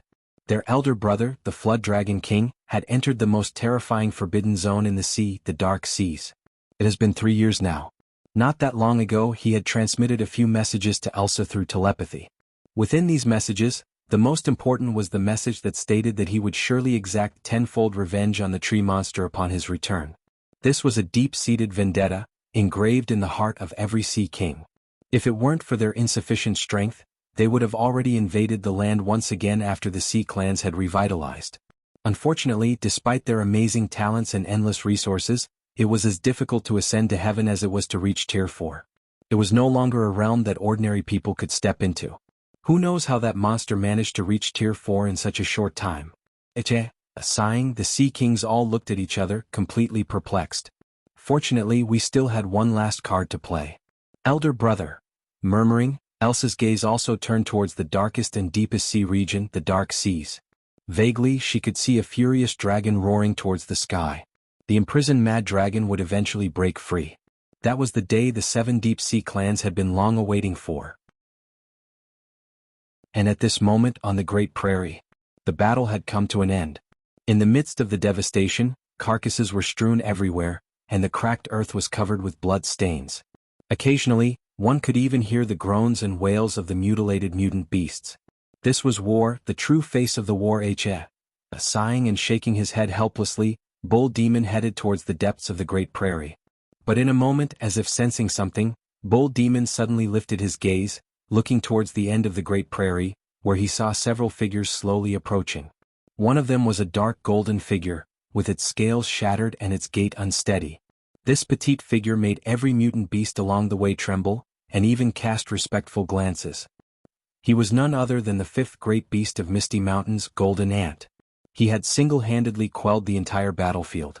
Just now, a terrifying aura unique to him had erupted in the depths of the grasslands. It was like raging waves, spreading for thousands of kilometers. Half of the grassland could see his soaring aura of death and blood. It was like billowing smoke rising into the sky. As for the other figures, One was a young girl, one was a chubby figure with a straw hat. As for the last one, they dared not look at it. The moment they raised their gaze, they subconsciously withdrew it. Faintly, a determined resolve could be seen flickering within them. Vaguely, they seemed to hear a voice telling them not to look, and more importantly, the moment they raised their gaze, that indescribable ice-cold aura froze them. It was terrifying and extremely so. This kind of aura belonged to the predator at the top of the food chain, and it made every mutant beast feel like they were suffocating. Second brother, Bull Demon. Amidst the successive shouts, the figures walking at the end of grassland had already arrived. Everyone, Bull Demon nodded in return, feeling relieved after seeing that everyone had returned safely. However, after a moment, as if remembering something, he timely added, "I've arranged everything properly. Nothing will disturb elder sister and sixth sister." "That's good." Aurora's corners of lip rose, feeling satisfied. All's well that ends well. By the looks of it, this war had ended satisfactorily. However, at this moment, as if noticing something, Aurora promptly looked towards the horizon, where a beam of light streaked across the sky, before slowly dissipating. "Master has taken action?" Aurora's loud and clear voice filled the air, carrying a hint of certainty. "Indeed." Bull Demon also concurred with a nod.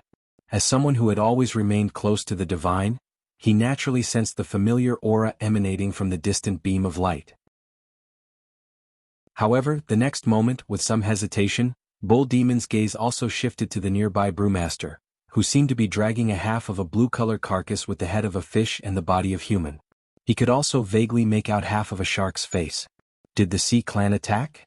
Bull Demon tightened his fists, his voice carrying a hint of coldness. "Yes." Aurora nodded, her countenance not looking good either. "If it weren't for Golden Ant's timely return, we would have been done for this time." Thinking this, Aurora and the nearby Bull Demon exchanged a knowing look. Even though the divine tree has retaliated on our behalf, the account couldn't be settled so easily. Especially since an existence in the Emperor of the World realm had made a move. With this in mind, Bull Demon's voice also turned cold as he stated, "All of us have gathered. After elder sister and sixth sister are awake, let's convene the Council of Kings right away." The Council of Kings symbolized the pinnacle of power and status in Misty Mountains. With the 9 great beasts at its core, decisions regarding the direction, development, and even wars of Misty Mountains were jointly determined. They held the power to initiate wars. During his slumber, Uziyu bestowed the 9 great beasts with the highest authority. To a certain extent, as long as Uziyu did not step in, the Council of Kings represented him. In short, they wield the power to decide everything in Misty Mountains. Currently, Bull Demon proposed to convene the Council of Kings. His intention was self-evident. Chapter 577, Bloody Metamorphosis.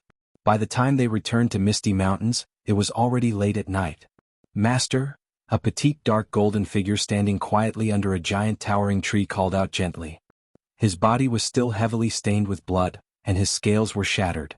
His strong desire to meet his master made Golden Ant rush here first. Compared to 3 years ago, Master looks even more majestic. Strands of emerald green willow branches, like divine chains, shuttled through the clouds and even reached deep into space. The rough tree trunk emanated a holy glow from inside out. Under this glow, even Golden Ant felt a faint warmth. More importantly, the shattered scales on his slowly started healing. It was a different kind of healing than that of life essence. It was a whole new kind of force. This was light attribute spiritual energy, a sacred and extraordinary energy. In Western mythology, the power of light had always been controlled by the gods and was untouchable by mortals. But now, Master has proven this legend wrong with his actions. No. There's another possibility. Master had long possessed some of the power of the gods. With a joyous smile in his heart, Golden Ant, who hadn't seen Uziyu for a long time, was filled with emotions. However, right at this moment, boom, a deafening rumble shook the world. Looking up, the enormous towering tree seemed to have awakened, with its willow branches, resembling divine chains, shuttling back and forth through the clouds and even space. At the same time, countless rootlets broke through the soil, intertwining into a figure of a gentle young man with long hair. The young man smiled, inexplicable nostalgia filling his eyes, looking at Golden Ant. "Long time no see, little fifth." Greeting. Uziyu gently waved his hand. Swoosh. The next moment, a visible beam of light suddenly descended from space, tearing through the night sky, and enveloping Golden Ant immediately after, to the somewhat astonished gaze of Golden Ant, all his injuries on his body began to heal at a terrifying speed. It was not just his body, even his soul and lost vitality were restored. Compared to using vital energy to heal the body, the power of the light attribute can also heal others' soul and vitality to a certain extent. Yuziyu gave a simple explanation, feeling satisfied with the result. Worthy of the legendary power of the light attribute. Is truly extraordinary and mysterious. According to legend, when the power of the light attribute spiritual energy was cultivated to its peak, it could even truly resurrect others. That was a kind of power even Yuziyu yearned for. However, it was just wishful thinking because even in the previous era, not many people were able to cultivate the power of light attribute spiritual energy to its peak. If this power were cultivated to its peak, even if it wasn't a major divine ability, it would not be far from it. Thank you, Master. With a deep bow, Golden Ant expressed gratitude. However, after a moment as if remembering something, Golden Ant suddenly spoke. Master, just now second brother said he wants to convene the Council of Kings. Before Golden Ant could finish, Yuziyu interrupted. I won't participate in this. I'm leaving everything to your discretion. Understood. With a hint of surprise, Golden Ant nodded repeatedly. With his intelligence, he naturally understood the implicit meaning behind Yuziyu's words. In other words, declaring war on the Sea Clan was set in stone. Only how to declare war and in what manner it would take was up for discussion. When necessary, they would need to inform the Orca clan residing in the depths of the Arctic Ocean, as well as the fearsome being that had long become an overlord of the sea, Slytherin. Taking a deep breath, Golden Ant suppressed his thoughts. Compared to Bull Demon, he was unaware of the current situation in Misty Mountains. He needed to listen more to the arrangements of elder sister and second brother. And now, the most important thing was to wait for his elder sister and sixth sister to awaken. Just then, as if sensing something, Yuziyu and Golden Ant glanced at each other and nodded in unison. In an instant, with a swoosh, Golden Ant turned into a dark golden streak, shooting towards a nearby location. Meanwhile, Yuziyu deeply glanced at the direction where Golden Ant disappeared, before his figure quietly merged into the earth. Moments later, the roots intertwined once again, forming the figure of Yuziyu in a small canyon, within which lay a bottomless pool of blood, with a huge crimson sphere at its center. At this moment, this crimson sphere was continuously rotating and slowly rising from the pool. Faintly, an indescribable fluctuation filled the air. Finally, Thorns is undergoing metamorphosis. Heaving a long, deep sigh, Yuziyu looked at this blood-colored sphere, his eyes flickering with amazement. Thorns used to be human. Later, she merged with a blood vine that had gained sentience, and became a plant-human hybrid under Yuziyu. Now, after devouring millions of blood essences, she was finally undergoing a true transformation. Ruhar. Amidst strange roars that sounded like dragons' roars yet also like snakes' hisses, crimson flood dragons rose into the sky from the depths of the blood pool, one after another, with a thick nauseating scent of blood filling the air, making it more oppressive. At the same time, an invisible aura also spread through the surroundings, making the brows of each mutant beast furrow. It was simply because this aura was too ominous. More importantly, just as this aura appeared, their blood started boiling, giving them a feeling as if their blood would burst out of their bodies at any moment. In fact, if not for them suppressing this sensation with their spiritual energy, their bodies might burst under this invisible suction force. Of course, this was just a might. After all, everyone who resided in the core area of Misty Mountains were at least Tier 3 transcendents like the 9 great beasts or the 3 war generals. If the blood of such powerful creatures went out of control, then Thorns would not be just a Tier 3 transcendent. Right at this moment, another unusual roar resembling a dragon's roar and a snake's hiss, echoed as the crimson sphere slowly rotating in the sky gradually started transforming, much to Yuziyu's curiosity. Not long after, amidst another unusual roar, a crimson flood dragon, stretching for hundreds of meters, formed entirely of blood, silently coiled above the center of the blood pool. Atop the head of this crimson flood dragon, a girl with crimson hair happened to be calmly standing.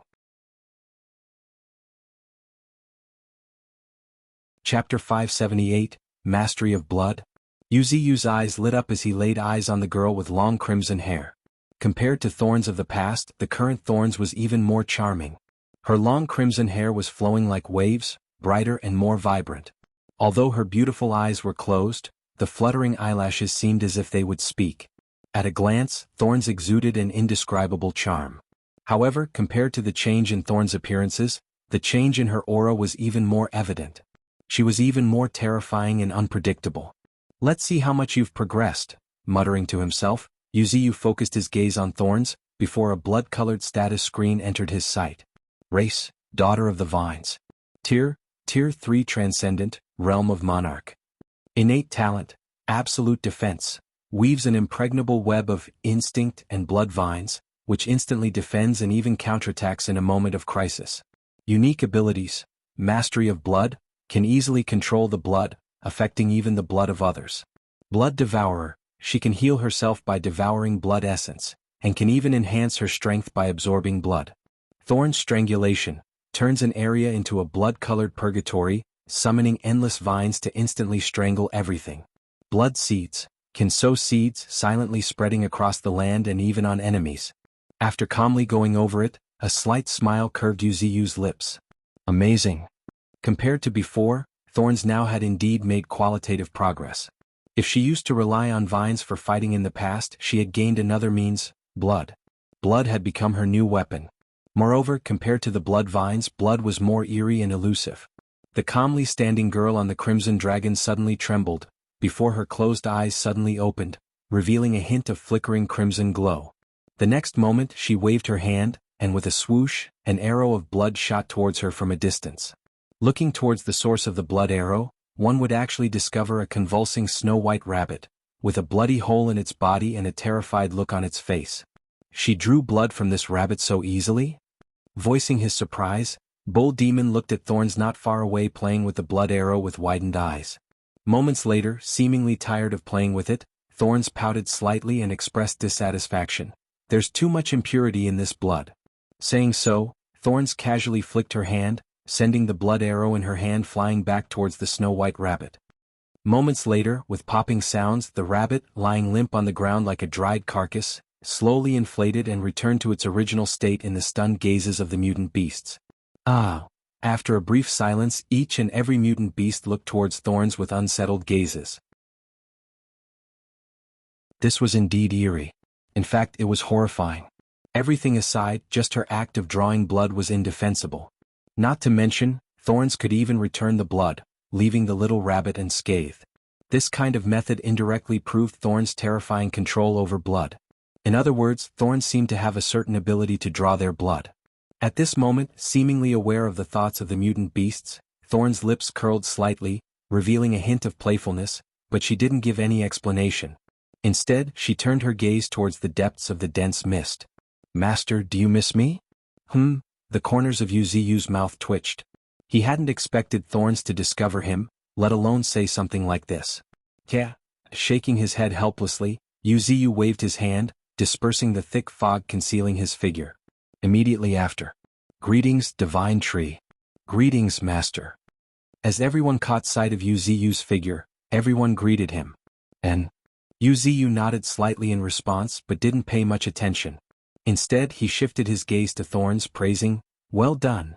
If you can properly utilize your abilities, you'll be known as Blood Queen in the future." Hearing Wuxia's praise, a hint of pride appeared on her face, happily shouting, "But of course." However, just at the drop of these words, Thorns' gaze swept over the mutant beasts, seemingly sensing something. "Elder sister isn't back yet?" Puzzled, a furrow appeared on Thorns' beautiful face. The mutant beasts who had participated in the battle on the grasslands have returned already. "So where's Elder Sister?" "Elder Sister is also undergoing metamorphosis just like you." Seemingly aware of Thorns' concern, Bull Demon responded in a timely manner. He gave a brief rundown on everything that had transpired after Thorns went into seclusion. Time slowly passed by. Under the night sky, the girl with a crimson flood dragon coiled around her frowned. "The Sea Clan." "Yes, the Sea Clan." Nodding, Bull Demon's voice turned cold. "These guys are looking for death." "Yeah, they are indeed looking for death." Thorns also agreed with a nod. "But now's not the time to discuss this." Casting a glance in the direction of the Divine Tree, who had vanished at some point, Thorns then raised her eyebrows, looking at the distant towering shadow of a tree that covered the sky, and suggested, "Let's wait a bit longer until Elder Sister wakes up." "What about third brother, what's he up to? Why isn't he back yet?" Thorns' voice carried a hint of frustration as she expressed her helplessness regarding her unreliable third brother. She had caused such a big commotion, yet her third brother, White Tiger, still hadn't returned, leaving her with no one to rely on. And just as Thorns was thinking and worrying about White Tiger, near White Emperor City, one of the 10 most famous cities in China, pools of blood filled the ground, and corpses of both humans and mutant beasts lay strewn everywhere, including a dozen or so mutant tigers. However, more terrifying than this ghastly sight was the figures standing in the center of the battlefield, their hair dyed red with blood. They were none other than beings from the Tiger Clan. Exiting Misty Mountains, the Tiger Clan with their fearsome strength had massacred all the powerful experts of White Emperor City, as well as countless soldiers, whose lifeless bodies lay cold on the ground around them. In the face of the terrifying strength of the Tiger Clan, numbers were truly insignificant. Not to mention, there were also many affiliated clans following the Tiger Clan. "I've said it before, you shouldn't have stopped me," White Tiger shouted in a cold voice as his gaze fell on a figure entwined in a tornado not far away. "Don't kill me, please don't kill me," the figure pleaded in a terrified voice. However, White Tiger remained unmoved, rather his eyes turned cold. In the next moment, amidst the howling storm, the deputy mayor of White Emperor City, a renowned Tier 3 superhuman, was slowly ripped into nothingness, leaving only a mist of blood covering the sky. Afterward, White Tiger let out a thunderous roar before he spread his wings and flew into the sky, silently overlooking the majestic city rooted in the mountains. As of today, White Emperor City will be under Misty Mountains. Like a declaration, yet also like a command, White Tiger's voice carried indescribable dominance. Chapter 579, A World of Trees. White Emperor City is shrouded in mist. A simple sentence, yet it echoed like thunder in the Supreme Conference Room in China. Iche. Everyone's breathing became heavy and solemn, sinking into silence. Everyone was unable to accept the fact that White Emperor City, one of the 10 emerging cities of China, ranked only second to the 4 major cities, had fallen. This number included the president, the man sitting on the highest seat. His eyes narrowed with a cold gleam flickering within them. However, after a moment, as if having thought of something, the president sitting on the highest seat heaved a helpless sigh. "Let it be." "What?" "Let it be." Suddenly, a shocked shout filled the room as an older-looking general rose from his seat, slamming his hand on the table. However, before he could utter another word, a thunderous dragon roar shook the room as a golden phantom of a dragon rose from the president, to the shock of many. At the same time, an immensely powerful aura, carrying an indescribable majesty, suddenly came bearing down on everyone. Within the majesty there was also a hint of dominance. "Sir?" Hearing this reminder, the president seemed to have noticed what he did. He slowly suppressed his aura, explaining, "Recently I've had some breakthroughs which has caused some of my energy to leak. I hope you'll understand." Despite his explanation, his towering presence still made everyone involuntarily shiver. At this moment, perhaps to accommodate the president, another person promptly added, "Not long ago, a pillar of light pierced the sea, dyeing the vast ocean in blood. According to our investigations, it seems that the sea clan that resided in the depths of the sea had somehow offended the tree monster, which had made him unleash that thunderous retaliation as a form of punishment." After calmly listening to this, the eyelids of many influential figures trembled. That tree monster again. And at such a critical junction. No wonder the president is actually the first one advocating for us to let it go. In the end, it's because the Tiger Clan is backed by Misty Mountains, and they are not to be trifled with. Shaking their heads helplessly, the crowd fell into silence. However, not long afterward, a voice, seemingly reassuring and promising, suddenly echoed in the conference room, "Just wait a bit longer. That tree monster won't have the upper hand for too long." At the drop of these words, the president sitting at the highest seat glanced deeply at his arm, where a golden dragon scale had appeared at some point. While the Supreme Conference was convened in China, White Tiger returned to Misty Mountains. Ruhar. Amidst a thunderous roar, White Tiger, still covered in blood, flew over, his face filled with anxiety. "Sorry for being late," White Tiger apologized, a hint of guilt in his soft voice. At this moment, White Tiger stood quietly in front of Bull Demon, like a child who had made a mistake. "It's all right, you're back, that's what matters," Bull Demon reassured with a nod, not blaming White Tiger for his tardiness. He knew White Tiger must have been delayed by something. Especially after noticing the gaping wounds on White Tiger, Bull Demon couldn't help but sigh helplessly. It seems White Tiger has been having a hard time these past few days. However, Bull Demon didn't inquire any further. After all, White Tiger's priority now was to greet Yuziyu. With that thought in mind, Bull Demon stomped on the ground. Immediately after, the earth quaked with a thunderous boom, and the dense mist parted like a waterfall, revealing a path for White Tiger. A short while later, in the heart of Misty Mountains. "So, have you subdued White Emperor City?" Conforming once again, Yuziyu asked softly. "Yes, master. As of now, all 4 Tier 3 superhumans in White Emperor City have been eradicated." As he nodded his confirmation, White Tiger's face flashed with a fierce look. He hadn't planned on doing it, but they had pushed him too far. Fortunately, little Fifth Golden Ant returned timely, otherwise the consequences would have been dire.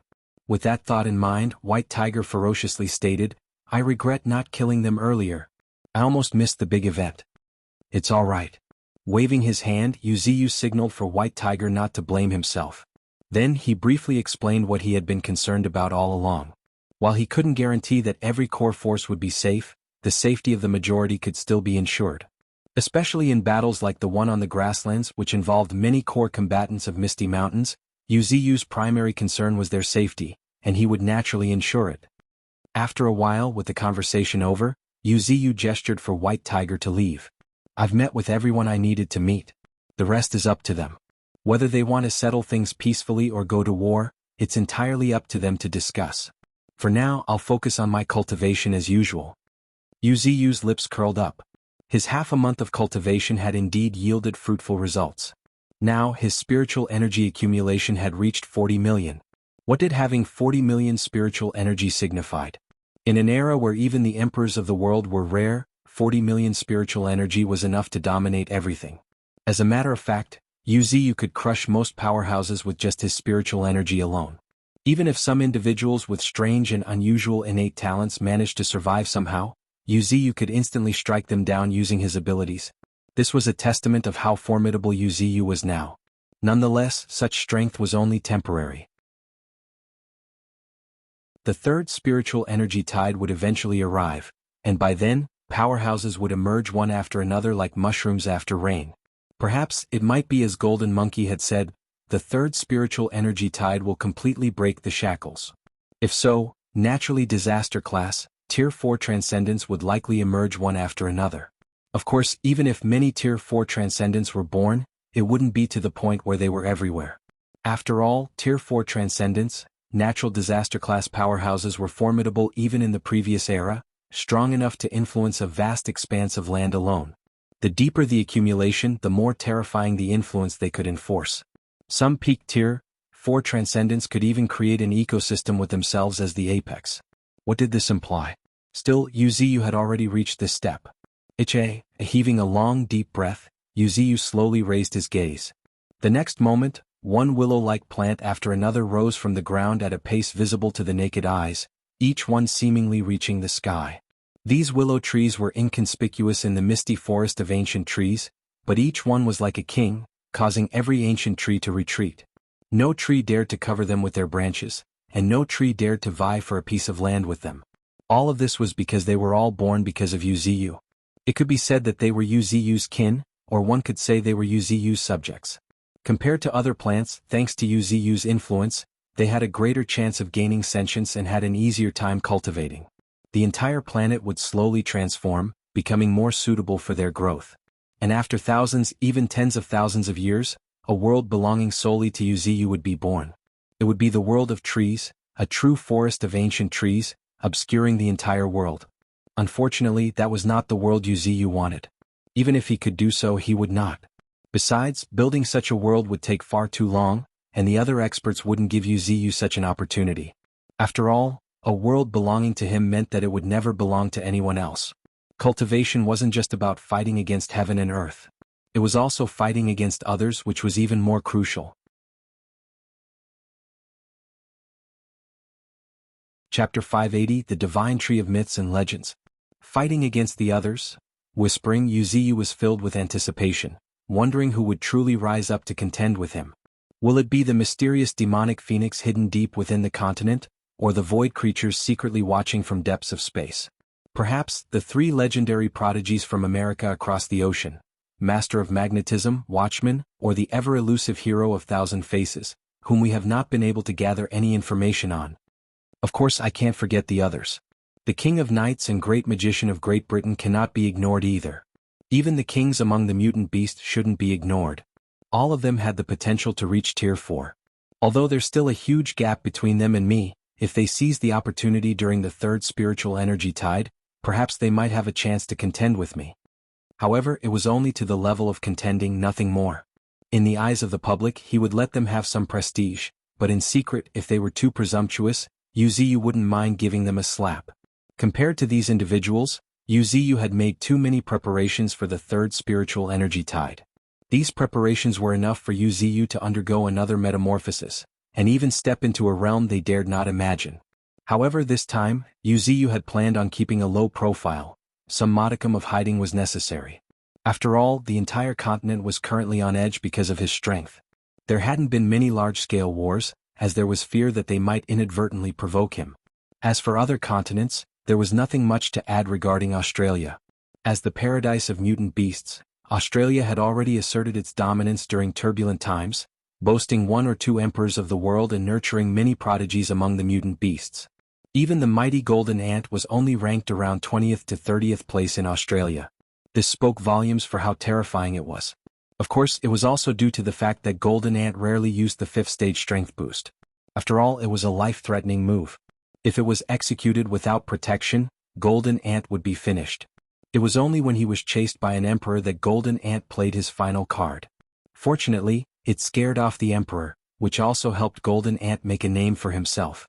Apart from Australia, the American continent was even more commendable. Without a dreadful existence like Wuxia suppressing the continent, the entire America developed at a terrifying speed, even establishing a strict system for transcendence. So much so that on this continent, one superhuman after another was being born. Among them, there were many whose powers alone were more than enough to cause even Wuxia to narrow his eyes. Master of Magnetism. Whispering, Wuxia recalled the list of prodigies that Linger had given him before. On this list, Master of Magnetism was impressively listed on the top. Magnetic force was not something that was commonly used as a viable weapon in the previous world, and hardly anyone knew about how potent it was. However, in this new world, magnetic force, hailed as one of the 4 fundamental forces of the universe, had hit its highest form of power in the truest sense. Under the continuous deduction of human science, it became increasingly terrifying. As such, it was quite conceivable that if a human who had mastered scientific knowledge came in control of such power, its potential would be terrifying. Even if one only controlled a branch of magnetic force, they could not be underestimated. After all, each era had its own supreme forces. In the last era, it could be said to be lightning, time, space, and so on. In this era, there might be new additions to these supreme forces, one of which happened to be the magnetism. Taking a long, deep breath, Wuxia suppressed his racing thoughts. The reason he was giving so much thought was because Wuxia needed to be cautious. After all, the task he gave Ling Er was to collect prodigies. Not only human prodigies but also prodigies among the mutant beasts. While collecting these prodigies, Wuxia would also analyze their abilities to some extent. This was also the most commendable aspect of Wuxia. Although he was confined in one place, he had already set his sights on the entire world. It could be said that, besides the unfathomable oceans and a few forbidden zones, he knew most of the places where there might be prodigies with the potential to break through Tier 4. Only these outstanding talents had the possibility to step into the terrifying and mysterious realm known as natural disaster. Filled with anticipation, Wuxia broke into laughter. He wasn't looking forward to the birth of Tier 4 transcendence. Rather, he was anticipating the arrival of the third spiritual energy tide, during which he would undergo another significant breakthrough. However, for now, his prime focus was to cultivate his innate talent, absolute evolution. He wanted to make it truly absolute, seeking to evolve it into a truly terrifying innate talent. Innate talent, absolute evolution. You can change parts of your own body into other forms for a short time according to your own cognition, and gain unique abilities. After countless days and nights of research, Wuxia finally had a new breakthrough in this innate talent. However, this time it wasn't about transforming into mutant beasts or humans. In Wuxia's research, he realized that even if the transformation was thorough and profound, it was difficult to bring out the true power of those mutant beasts and even humans. To some extent, it even confused the order. Furthermore, the true application of this innate talent should be, There have been many divine trees in the myths and legends. Mumbling, a hint of indescribable fervor appeared in Uziyu's eyes. Uziyu's original form was that of a tree. As such, using the innate talent, absolute evolution, even with complete transformation, it was difficult to truly comprehend the essence of other life forms. However, what if he transformed into a legendary divine tree? For example, like Yggdrasil, which supports the entire world. Or the divine tree that connects heaven, earth, and gods, Jinmu. Or the cursed trees circulating in ghostly myths. Of course, the most unforgettable one that always preoccupied Uziyu's mind was the willow deity. Uziyu believed that these divine trees should be the correct direction to use this innate talent. Chapter 581, Deducing Oneself and the Road to the Heavenly Eye. A myriad of divine trees. Uziyu's eyes couldn't help but flicker as a murmur escaped his lips. Right at this very moment, he immediately recalled a very strange divine tree. According to the legends, since the birth of humans, the world was plunged into an era of chaos with humans never stopping fighting each other. As if to soak all the blood shed in the wars, a divine tree took root in the earth and eventually bore fruit. Those who consumed this fruit gained the power to transcend heaven and earth. And with this power they swiftly quelled the chaotic world. The woman who first consumed this fruit was revered by the world as the rabbit goddess. This was an ancient legend, very ancient, but once it flashed in Uziyu's mind, it took root within it because in this ancient legend, there was an eye at the top of this divine tree. Deep within the eye, there were 9 black tomos endlessly rotating, surrounded by blood-colored surfaces that rippled from time to time like the surface of the lake. Ashish, tomos, commas like symbols. This was a very terrifying eye. At least in the legend, this eye possessed unimaginable power, giving birth to a unique form of pupil technique. It could be said that if this eye were to appear in this world, it could be described as terrifying. And now, the reason why Uziyu thought of this legend was simply because he had realized what this eye was. The heavenly eye. Whispering, the corner of Uziyu's lips rose into a subtle smile. Just like a heavenly eye, it was a fearsome eye with a unique form of pupil technique. In other words, it was a heavenly eye.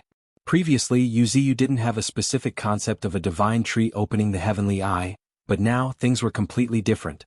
With a reference point, the path in Uziyu's mind had become clearer. Now, what he needed to do was to continuously simulate this reference point until he truly opened the heavenly eye. After all, no legend was built on nothing. Every legend had some basis. In this era of transcendence, when all myths and legends could potentially return and truly reappear in this world, what he needed to do now was to bring back one divine tree after another from the ancient legends to this era. Of course, even though he would be bringing them back, he would be the master. The simplest interpretation of this statement was that Uziyu needed to capture the power and even the form of those divine trees through his innate talent, absolute evolution. In the end, all the trees would merge into one, transforming into a divine tree that truly transcended heaven and earth. Taking a long, deep breath, Uziyu no longer hesitated. Immediately after, his spiritual energy surged, creating a terrifying storm, before Uziyu's towering figure started shrinking at a rapid speed visible to the naked eyes, until it was only 100 meters tall. At this moment, if one were to look closely at Uziyu, they would surely notice that his true form was slowly changing.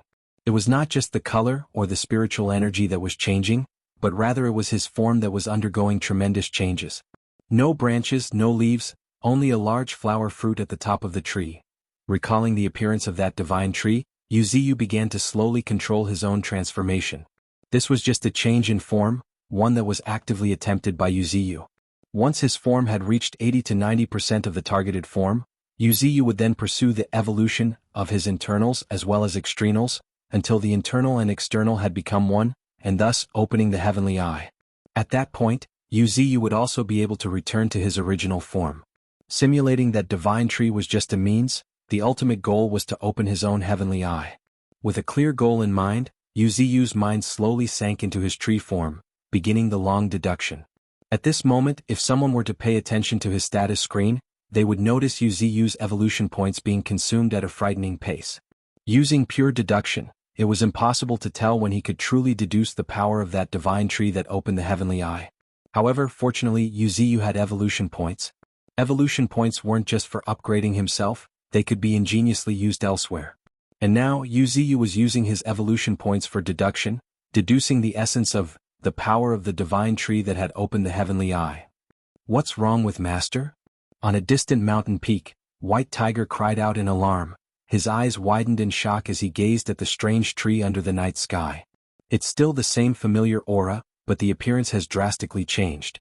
Compared to before, when Master covered the entire sky, Master now appears bald, with only a tuft of greenery at the top. What puzzled White Tiger even more was that Yuziu's aura was a bit strange, and gradually becoming somewhat unfamiliar. Master should be looking for a new direction for evolution. After taking a deep look at the strange tree not far away, Bull Demon affirmed. Having spent a long time with Yuziu, he had gained some understanding of him. Except he had never seen such a change before. Shaking his head, Bull Demon didn't delve deeper but instead ordered, "In the future we 9 great beasts will take turns to guard Master." Yes, accepting the order with a nod, White Tiger immediately went to inform the other great beasts. Meanwhile, unbeknownst to Bull Demon and the others on a distant mountain peak, a golden monkey holding a long staff was looking in Yuziu's direction with incredulity. "You've actually reached this step?" Golden Monkey murmured, appearing somewhat perplexed. With his insight, he naturally could tell that Yuziu was now in a strange state, like in a state epiphany, pursuing nothing but the Tao, even if he had to die for it. An epiphany was a rare and unpredictable blessing. In this state, the veil between heaven and earth would be lifted, and all truths would be revealed to the enlightened one. As a matter of fact, getting an epiphany was incredibly difficult, even for the great sages. Yet, Yuziu had actually entered a state of epiphany. What was even more frightening was that in the midst of his epiphany, he was continuously deducing his own path. As a myriad of thoughts raced through his mind, Golden Monkey finally felt an indescribable frustration. Sighing, Golden Monkey couldn't help but exclaim, "Even in the previous era, the current you would be among the small group of geniuses standing at the pinnacle."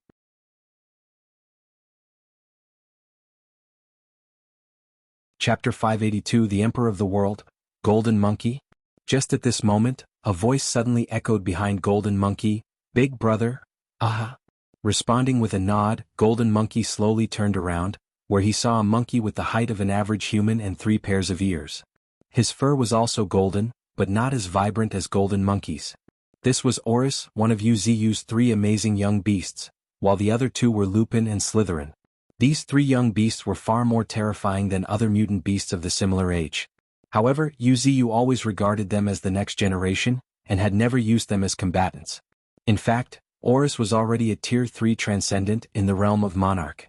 Moreover, having been under the tutelage of Golden Monkey, he possessed a lot of skills in his arsenal. For instance, Oris could have understood Golden Monkey's thoughts even if Golden Monkey hadn't spoken, and it was because of the ability, Divine Ears, which allowed him to hear the voice of all the beings and all the sounds in the world. This was a very famous divine ability, one of the 6 divine abilities of Buddhism. As Oris was born with extraordinary talent, this divine ability was just perfect for him. Of course, the most important thing here was that Golden Monkey's inherited memories seemed to have a deep connection with Buddhism of the previous era, even hiding divine abilities of Buddhism. One had to admit this was truly Oris's destiny. Currently, Oris had just mastered the divine ears to the elementary level, yet with just a slight shake of his ears, he could even hear everyone's thoughts. Unless the target possessed extremely high spiritual energy and actively shielded their mind, no one could keep secret from him. Hee. Grinning, Oris, who already understood Golden Monkey's thoughts, took the initiative to speak. "The divine tree should be the most terrifying existence in our misty mountain, right?" "Indeed," Golden Monkey admitted with a nod. However, after a moment, as if realizing something, the corners of Golden Monkey's mouth twitched, and a terrifying spiritual energy enveloped him. In an instant, Oris could no longer hear anything despite shaking his ears. All he captured was the fluctuation of spiritual energy, like the roars of a tsunami. However, Oris didn't care about this. Instead, he half-jokingly stated, "Big brother, given you fearsome strength, it's not a good idea to always hide your true abilities." "Hiding my true abilities?" Shaking his head, Golden Monkey frankly explained, "I'm not hiding my true abilities, it's just out of habit. Also, you need to understand, while misty mountains might seem calm, they are actually riddled with hidden dangers. For instance, many powerful mutant beasts had secretly sneaked in not too long ago." Hearing this, Oris's expression also turned cold as he snorted. "If it weren't for you stopping me, I would have already killed them. You can indeed kill those transcendents in the realm of Monarch with ease, But what about the two in the realm of Sovereign? At these words, Oris shrugged and stated, "Isn't that what you're here for?" At this point, curiosity filled Oris' face, asking, "Big brother, can you tell me, have you stepped into the realm of the Emperor of the World?" Hey! A golden monkey couldn't help but heave a sigh, feeling helpless at the sight of Oris, who looked like a curious kid. After a moment he looked up and glanced at Misty Mountains before slowly speaking. "The realm of the Emperor of the World is just about sensing one's surroundings, and then integrating one's aura into it. For those of us with inheritances, such a realm isn't difficult." Saying so, Golden Monkey briefly paused before adding, "However, to truly step into it, I may have to wait." "Why?" Puzzled, Oris looked at Golden Monkey with a face full of doubt. As for Golden Monkey stepping into the realm of the Emperor of the World, Oris did not find it strange. After spending 3 years together, he had long discovered the profound and unfathomable nature of his big brother, further accredited by the fact that even the divine tree constantly summoned him.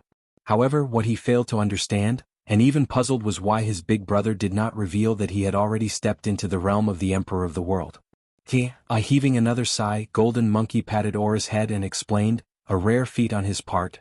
In Misty Mountains, the 9 great beasts are the highest. If I were to step into the realm of the Emperor of the World before them, it would inevitably attract gossip. If not handled properly, it might even cause quite a stir."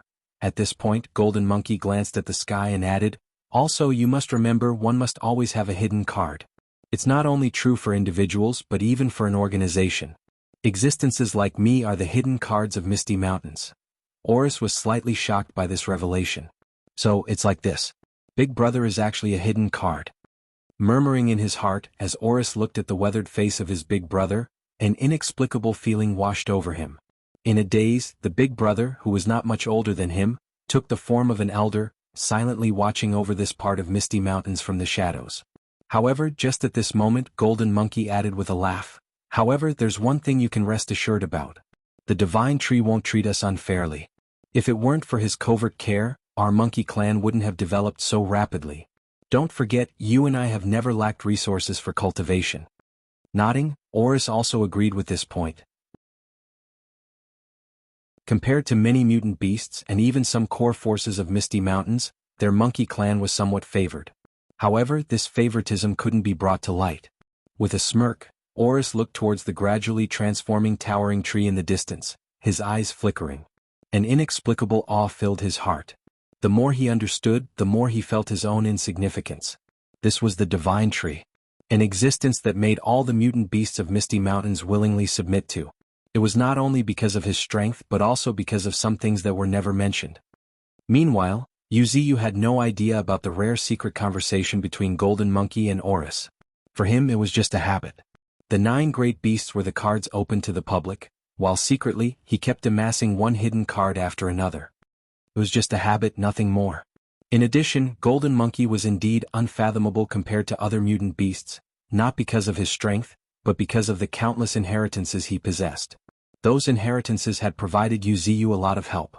Thus, Wuxia naturally felt the need to reciprocate in kind, secretly preparing various resources, life essences and spirit stones for Golden Monkey. As for Golden Monkey stepping into the realm of the Emperor of the World, Wuxia really had no idea about it. After all, he was immersed in cultivation most of the time. So, occasional neglect was inevitable. If he had the leisure to inspect Misty Mountains with his senses, Golden Monkey's breakthrough should not have escaped his notice. Unfortunately, Wuxia rarely inspected like that. Rather than carrying out this kind of inspection, Wuxia preferred to use the mist to roughly grasp the situation of the entire Misty Mountain. However, what was particularly interesting here was that Golden Monkey had mistaken Wuxia's deduction using evolution points as having gained enlightenment. If Wuxia knew about this, then his understanding of evolution points might have risen to a higher level. After all, enlightenment was a great opportunity that may come with luck, but not by searching for it. So what kind of mystery did the evolution points hold that they could bring him into a state similar to enlightenment? Chapter 583, Opening the Heavenly Eye. Time slowly trickled by, and in the blink of an eye, 3 days had passed. During these 3 days, the aura emanating from the depths of Misty Mountains became increasingly weird, even unpredictable. It gave an inexplicable feeling, as if a new life were gestating, or as if some strange entity was attempting to break free from its shackles. Suppressed roars reverberated through the sky as the strange tree in the distance, towering at a height of 100 meters with no branches or leaves, seemed to be evolving into a monstrous creature. Its bark had a granite-like texture and kept bulging every now and then like muscles. At this point, fearsome gales began to blow, and endless dark and dense clouds rolled in within just a few breaths. Within these dark, dense clouds, bolts of lightning as thick as water buckets streaked across the night sky one after another. What's going on? How terrifying! Amidst exclaimed cries, mutant beasts like bull demon and white tiger emerged from their dens, gazing up at the sky. An indescribable oppressive aura swept across the world, giving everyone the impression as if a life that should not exist in the world had manifested.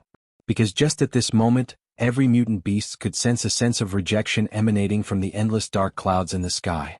Actually, the more accurate word should be expulsion. What's Master actually doing?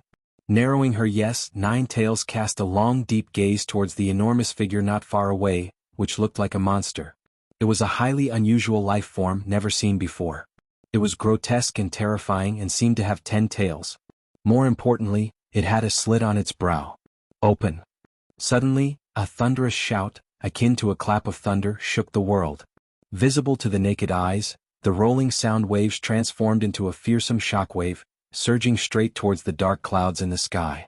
With a deafening boom, the endless dark clouds were shaken away, to the extent that they looked as if they would dissipate at any moment.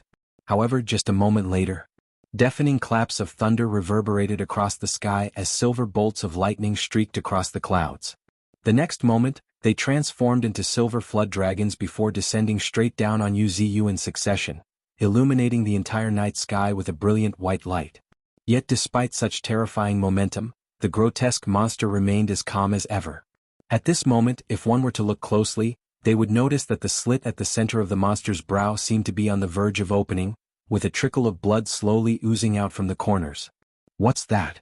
Golden Monkey, who was observing from a distance, couldn't help but subconsciously exclaim at the sight of this, a perplexed look on his face. At this point he finally realized that it was an eye, and not just any eye but a blood-colored eye. Master is opening his heavenly eye? Golden Monkey's voice trembled slightly in disbelief. The heavenly eye was a window to heaven's soul. Though it was the symbol of the Three Eyes clan, many existences outside the clan had also opened their heavenly eye, and without exception, all of these individuals happened to be unparalleled geniuses, who were not only invincible amongst their peers, but even dominated their eras. After all, to a certain extent, the heavenly eye was a formidable grand divine ability, and such a power, nurtured by oneself, was extremely profound and unfathomable. Suppressing the nervousness in his heart, Golden Monkey's expression became grave for the first time. Now, Master will have to undergo tribulation. Even Master will have a tough time facing it. Although the heavenly eye allows one to see all things, opening the heavenly eyes is an act that goes against heaven. To a certain extent, it could be said that the heavenly eye itself is an eye sealed by heaven. Since it was sealed by them, how could they allow it to be easily opened? Just as Golden Monkey was reeling from the astonishment, Wuxia's eyes narrowed. He was not that concerned about the lightning tribulation. Compared to the lightning tribulation, he was more concerned with opening the heavenly eye. At this moment, a profound and mysterious power circulated in his mind. In the depths of Wuxia's soul, within his hazy gray consciousness, a grotesque tree without any leaves and branches had manifested at some point, with only a blood-red flower blooming on its canopy. It was the divine tree that had opened the heavenly eye. Now, with the help of evolution points and some vague memories, Wuxia had thoroughly deduced it. Not only was its form 99% similar, he had even managed to deduce 30 to 40% of its power. And this 30 to 40% of power was already enough. After all, what Wuxia was seeking was the essence of this divine tree's power. To put it more accurately, Wuxia only wanted its abilities. If I visualize it a few more times, the heavenly eye will surely open. Excited, a grin appeared on Wuxia's lips. His consciousness sank again, focusing all his attention once more on the divine tree deep within his soul. Visualization was a very mystical method of cultivation. And now, with the mysteriousness of evolution points and some of Wuxia's insights, he stumbled upon it inadvertently. Indeed, it's as Golden Monkey said, the visualization method is very mystical. No wonder the visualization method behind each inheritance is kept a deeply guarded secret in the previous era. Just like now, Yuziyu, by visualizing this divine tree, has found the opportunity to open the heavenly eye. Boom, boom, boom. Amidst deafening claps of thunder, the dense, dark clouds seemed as if they would crush this entire world. At the sight of this, the mutant beasts in the heart of Misty Mountains began to grow restless, wailing and growling. Yet, before they could grow any more agitated, a loud and thunderous tiger roar reverberated through the forest. From a distance, a white tiger with wings and golden divine eyes at the center of its forehead could be seen roaring towards the sky. Silence. With a roar, White Tiger immediately subdued the restless beasts. He wasn't bothered by the restlessness, rather he was worried that they might disturb his master, which was not only unacceptable to White Tiger but even the usually calm and collected Bull Demon cast a cold glance at the numerous mutant beasts, wearing a dark expression on his face. Shortly afterward, another deafening roar shook the sky as the monstrous creature slowly rose its body. At the same time, a majestic voice echoed through the sky once again, "Open!" With this roar, the bloody slit at the center of the creature's forehead opened again.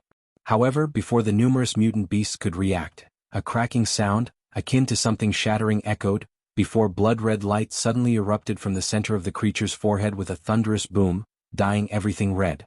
Immediately after, the blood-red eye, now emitting a blood-red light, erupted with a terrifying suction, devouring the entire thunderclouds in the sky, leaving the mutant beasts dumbfounded. More importantly, all of this happened within just a breath, leaving many mutant beasts unable to even react.